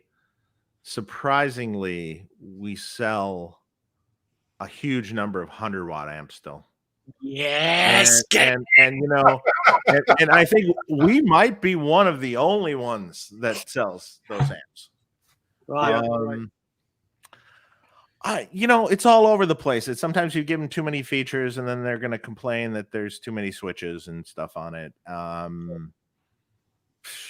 We do a lot of channel switching amps. I mean, if I have my way, I'll make a one-channel amp. You know, so but then again, I'm coming from that use the guitar to get different sounds. You have multiple channels in your guitar. Yeah. Roll the volume knob off, change the pickup, change it to single coils. You know, my God, there's a million sounds right there.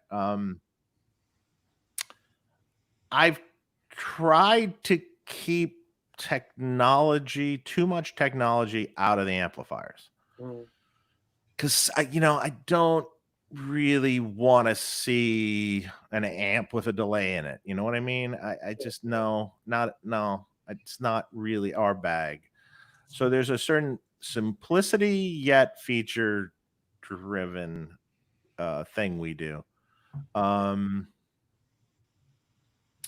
think there might be a case. Although I do want to do a vintage line, which might come about, which people seem to be interested in. I think people would want that. And then on the flip side, you know, I think there's people who want to have like a line of your amps, Dave, that have IRs built into them, or you know, that kind of advancement. Sure, that might be coming. Yeah. You've got two fans of the vintage line already, Dan, Dave. So yeah, and that vintage line would consist of a Marshall, would consist of a Voxy thing, would consist of the other slots are open, but definitely those two. You know, maybe a Tweedish thing. I don't know. I have to decide. It sounds And great. now here's an interesting question that's come up. So you can do this several ways.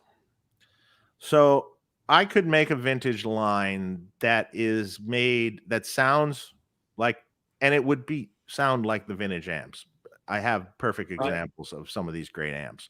So the goal is to make it sound just like the old amps that I have. So let's just put that off the table. It'll sound the same either way.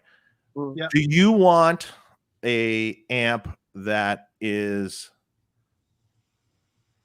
a PC board based vintage amp that costs less money and is accessible to more people? Sounds just like the original, so get that off the don't think about that. Or do you want a traditional hand wired style amp that again sounds just like the original, but it will cost more money? Sure. I think the so answer, in other words, do you want a okay, let's say I make a 50-watt plexi style Marshall kind of amp. Do you want that to cost $2,700 US, or do you want it to cost $1,800 US? sure. But the difference is the construction. I mean, for me, surely the answer is you want both. But we want the $2,700 ones signed to Mick and Dan. Much love from Dave. You guys rock. That's what we want. You know, every component was placed in here thinking of you. By me. Yeah, exactly. Yeah. Can be arranged. Might take a while, but yeah. I guess the sad truth of that is it's a simple business model, isn't it? It's well, the question is if someone no question. You know, here is a potential point of disagreement. I have yet to hear a PCB based amp that sounds better than a point-to-point hand wired amp. So, or feels better. Let's say feels better. Okay. So but then we live in this really weird world of being surrounded by crazy stuff. I mean, really loud all the time. Speaking from my experience with your JJ Junior amp, yeah, and comparing that to the hand wired Big Brother, to Double J, they don't sound any different. Oh no, I can make it so it sounds the same. That's right. Not the issue, but there seems to be a perceived notion that if you're doing the vintage line, it should be a hand wired amp. Yeah, that's true. But do you want it cheaper or do you want it cost more money? Sounds the same. That's the thing.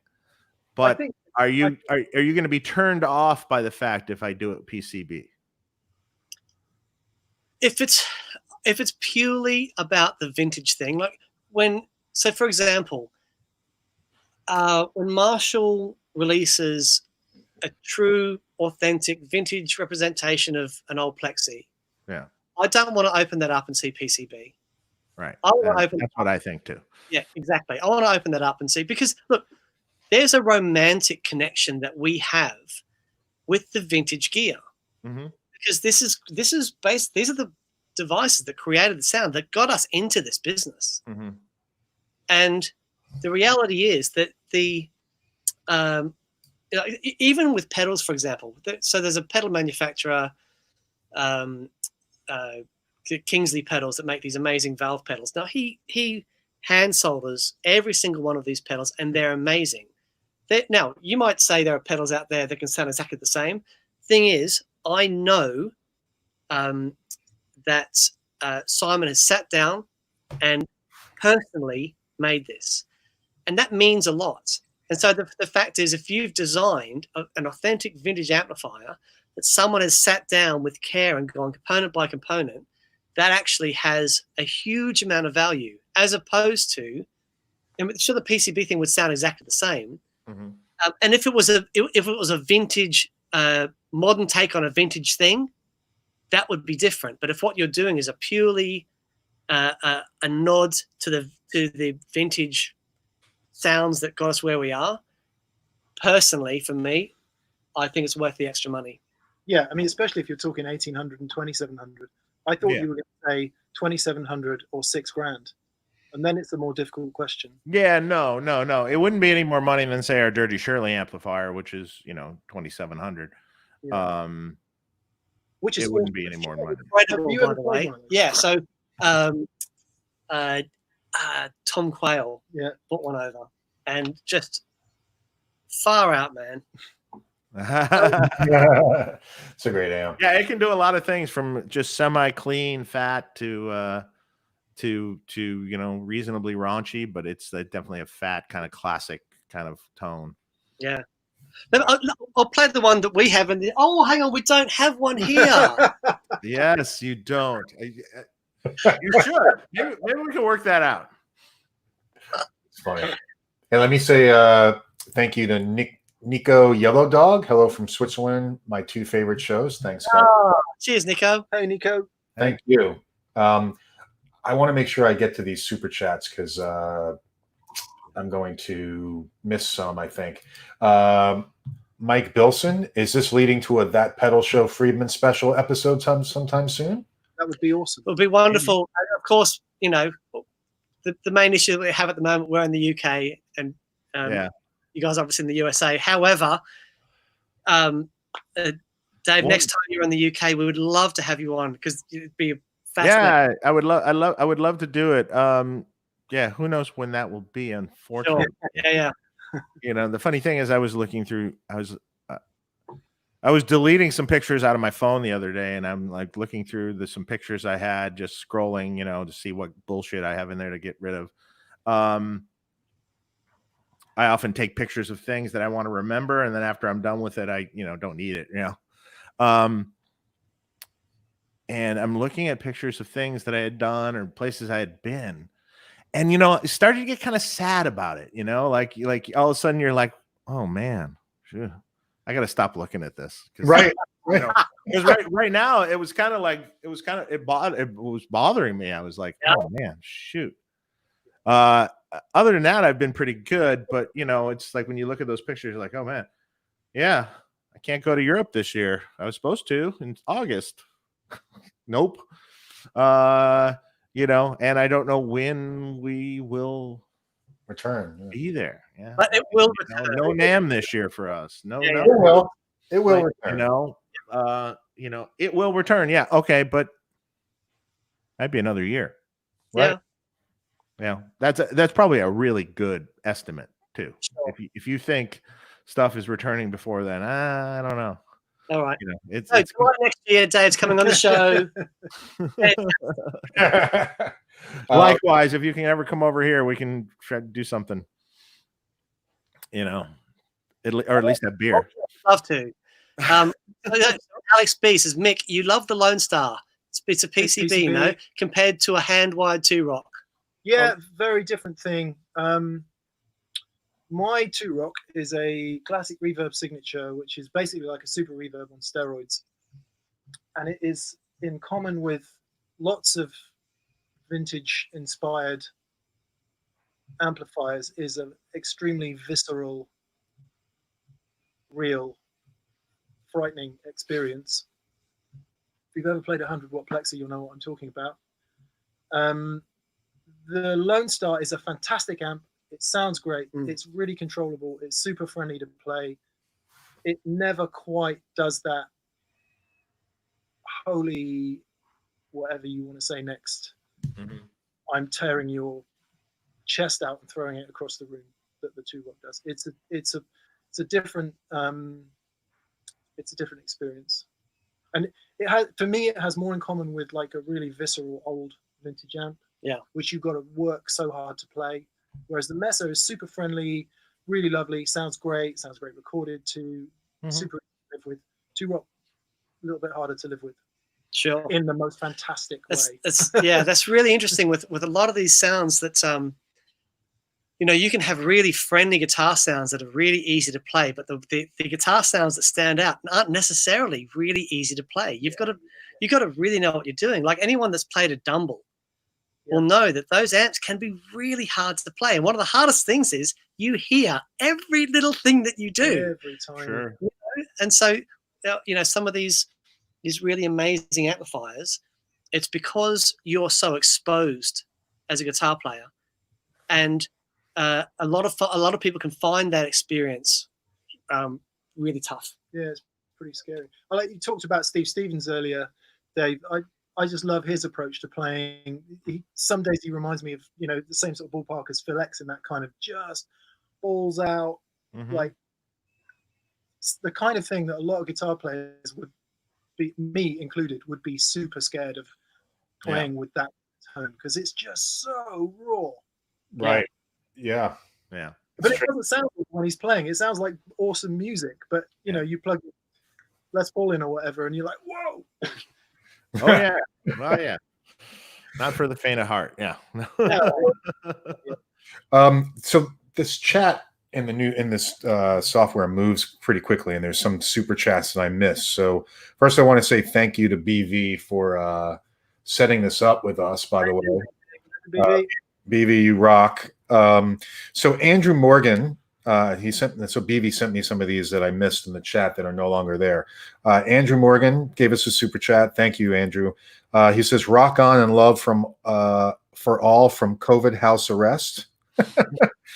Great idea for a Sunday, Dan. Chewing on a cherry ripe for you. Come on. He says, "Come on, Aussie Mick, loving the beard. Marc, your background gear seems to be growing. Dave, how's my BE going?" Who is this again? Andrew Morgan. Marc, are you? Oh yes, it's coming. Are you actually left-handed, or is that just the camera flipped? I am actually left-handed. I have that horrible affliction. That is tough finding all those guitars left-handed. So it's hard to look at, isn't it? Yeah. Especially the V, right? The V. It looks all wrong. I get that all the time. John W777 says he gave us a super chat. "First time watching this channel. My Friedman is my favorite amp and a longtime fan of Dan and Mick. Cheers, y'all." Thank you. Yeah. And then there was Cornyn 1980. He said, "Yes, it's sad they're going away, but there's a reason for it. It's not that people don't want them. It's that the opportunities to use them are so few and far between, so time gets applied elsewhere." I guess he was talking about when we were, all right, so I think I've captured everybody's for the most part. There may be, Beve, let me know if I missed other people's super chats, because I don't want to do that. So if we did miss something, post something in the bottom of the comments just so we know. Yeah, we can ask it again without giving us more money. Yes. Yes. Just let me know. Well, we'll just watch the bottom of the chat. Thanks, Beve. Appreciate it, man. So we were talking earlier about the state of the pedal industry. And just from my point of view, it's so oversaturated. There's so many companies. It's really hard to keep track of. This is just my personal opinion. Yep.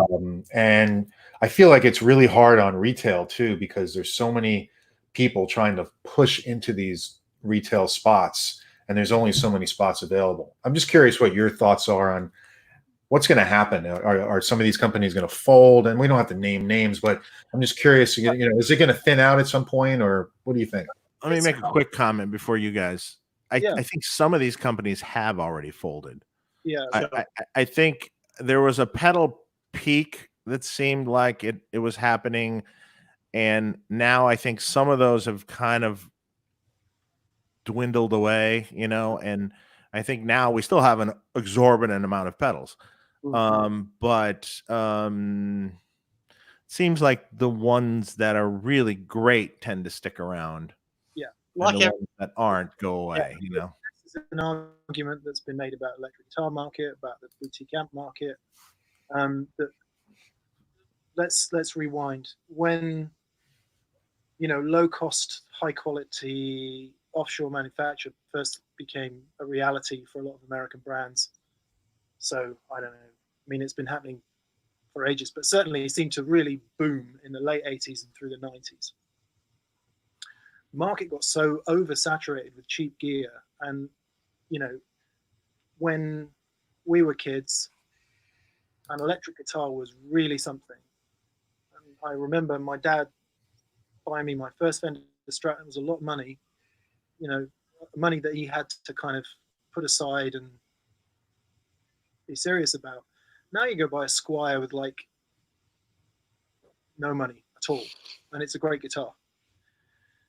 And the market is massively oversaturated with gear, not least because people like us have got 30 guitars. You don't need 30 guitars, really. But some people want to own 100 pedals. And I think because a pedal is relatively cheap, certainly, I mean, even a decent pedal, you know, made by somebody with a bit of care is still pretty cheap. Mm-hmm. You know, you can pick them up used, you could buy and sell them on Reverb or whatever it is you want to do. Mm-hmm. And that feels like, you know, a fairly easy thing to do, you can do to fuel your gas. And I think Yeah. that really helped fuel the pedal industry that we're talking about, not least if we're talking about the development of boutique pedals anyway. You know, you take Analog Man, you take Jam Pedals, you take those companies that are actually through hole placing, flow soldering, whatever it is that, you know, serious hand-built stuff, which we used to call the boutique pedal market. The majority of the pedal market in the US and Japan now is not that. You know, it's production line, heavy production line, massive numbers. So that gigantic increase in capacity that's happened over the last 20 years, I think you're right. I think it's enabled lots of people to enter the market. What you said about retail is really interesting, Mark, because retail has changed beyond all recognition, right? So I don't know how it is with you guys, but the little guitar store doesn't exist anymore here. There's little specialist stores that are fantastic. You know, Coda Music. Oh yeah, it's a great place. I was there. Yeah, there's a bunch up and down the country, like maybe a handful that are still really good. But then you get to Guitar, you get to Andertons, you know, you get to these guys that are doing millions online. And I'm assuming the picture is pretty similar in the States with Sweetwater and you know, the big online retailers. Yeah. And what that's enabled a lot of the pedal guys to do, or at least as maybe a part of the decline in that retail, is they all sell direct online. So if you look at Keeley or JHS or whoever it is you want to mention, you know, you can buy direct from their websites. And for the sake of a couple $100, I think most people are willing to not walk into a guitar store. Yeah. Right. Yeah. But sorry, to answer the question, yeah, there has to be a shrinking of brands, not least because one of the things Dan and I are seeing is a shrinking of pedal boards. So pedal boards were this big. Right. 5 years ago. Now they're starting to get this big. Now everyone's got a, you know. They want the nano pedals, the real small ones, and yep. Yeah, sorry, I went on a bit there, but no, it's all good. I think for me, so if you're coming into this market, you've got to have something really special. There's a lot of okay. For example, we featured a builder, guy called Marcus Reeves from Reeves Electro, and he does these amazing pedals. No circuit board. Every component is wired point to point, like true point to point. Mm-hmm. They sound amazing. They feel really lovely to play. But you know, I first saw a pedal of his on Instagram. And I thought, wow, I haven't seen, you know, I saw some really early treble boosters that had like components sort of just joined together, sort of floating. But apart from that, I hadn't seen a pedal made like this before. So it's really cool. It's really unique. And to have them on the show, they sound great. If you want to enter into the market making a Tube Screamer clone, I think you're going to find it really tough. Yeah. However, if you can do something that is unique and that you're passionate about, and if you're not in it, if your base reason for being in the business is to make money, then I think you're going to be really struggling.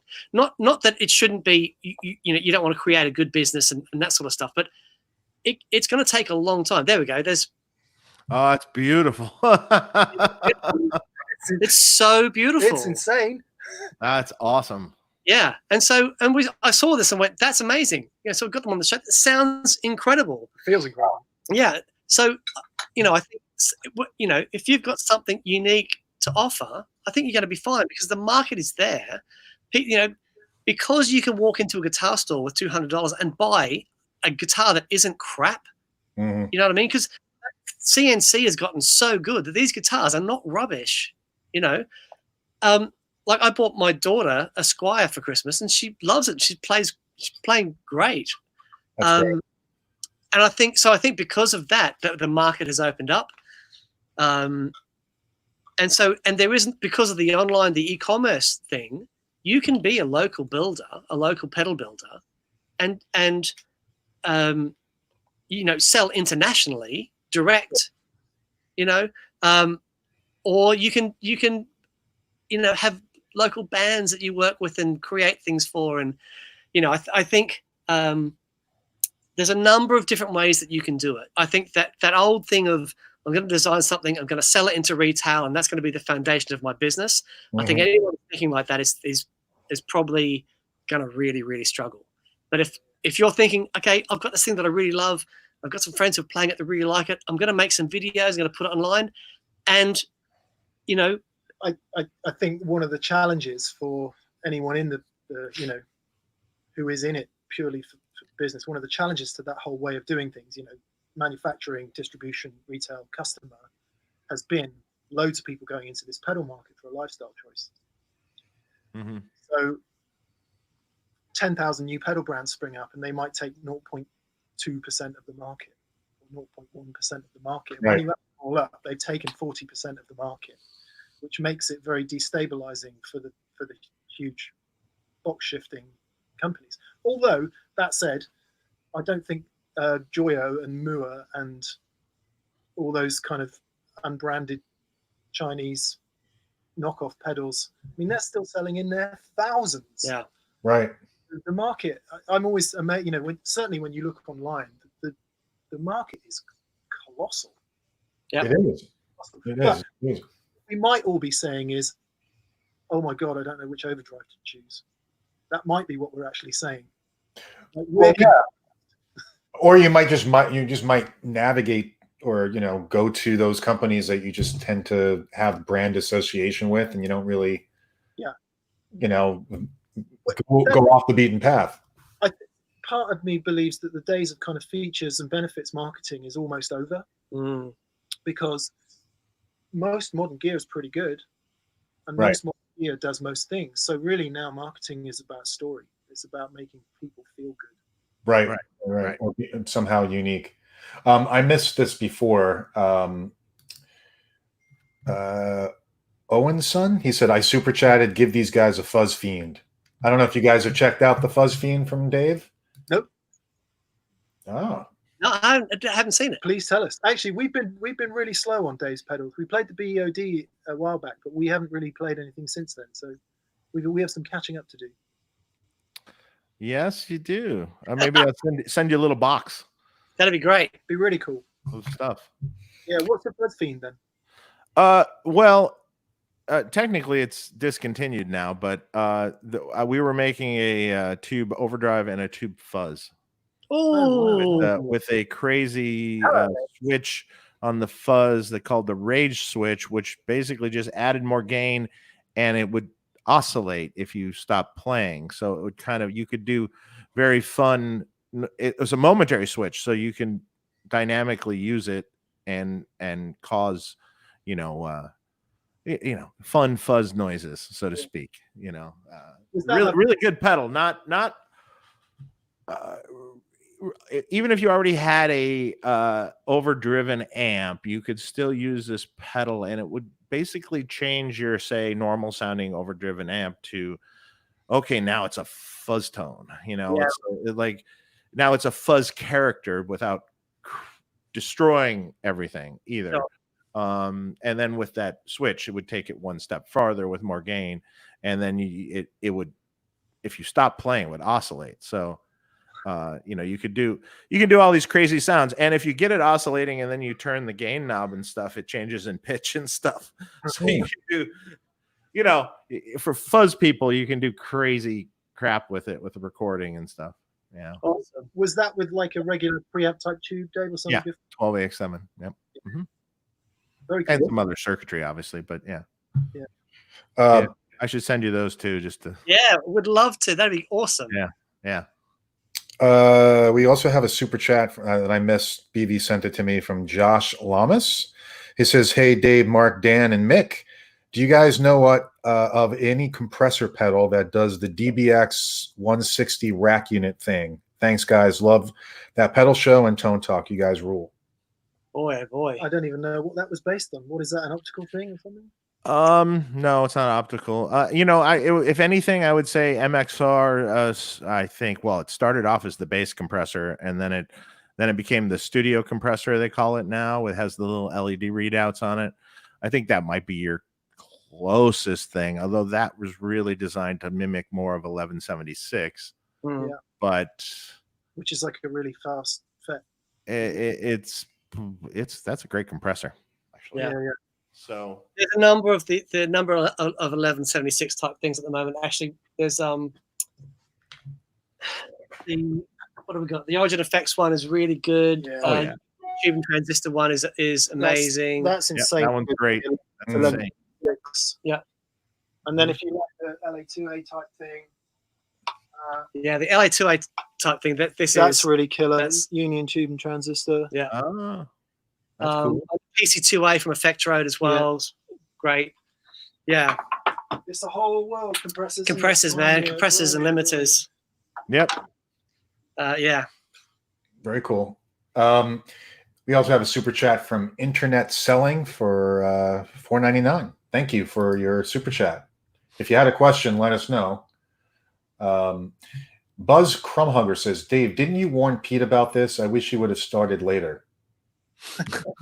Well, you know what? It just dawned on me yesterday when I was talking to Pete. I'm like, oh yeah, by the way, we're doing our show at 10 a.m. and I know you're doing yours at 11. So sorry.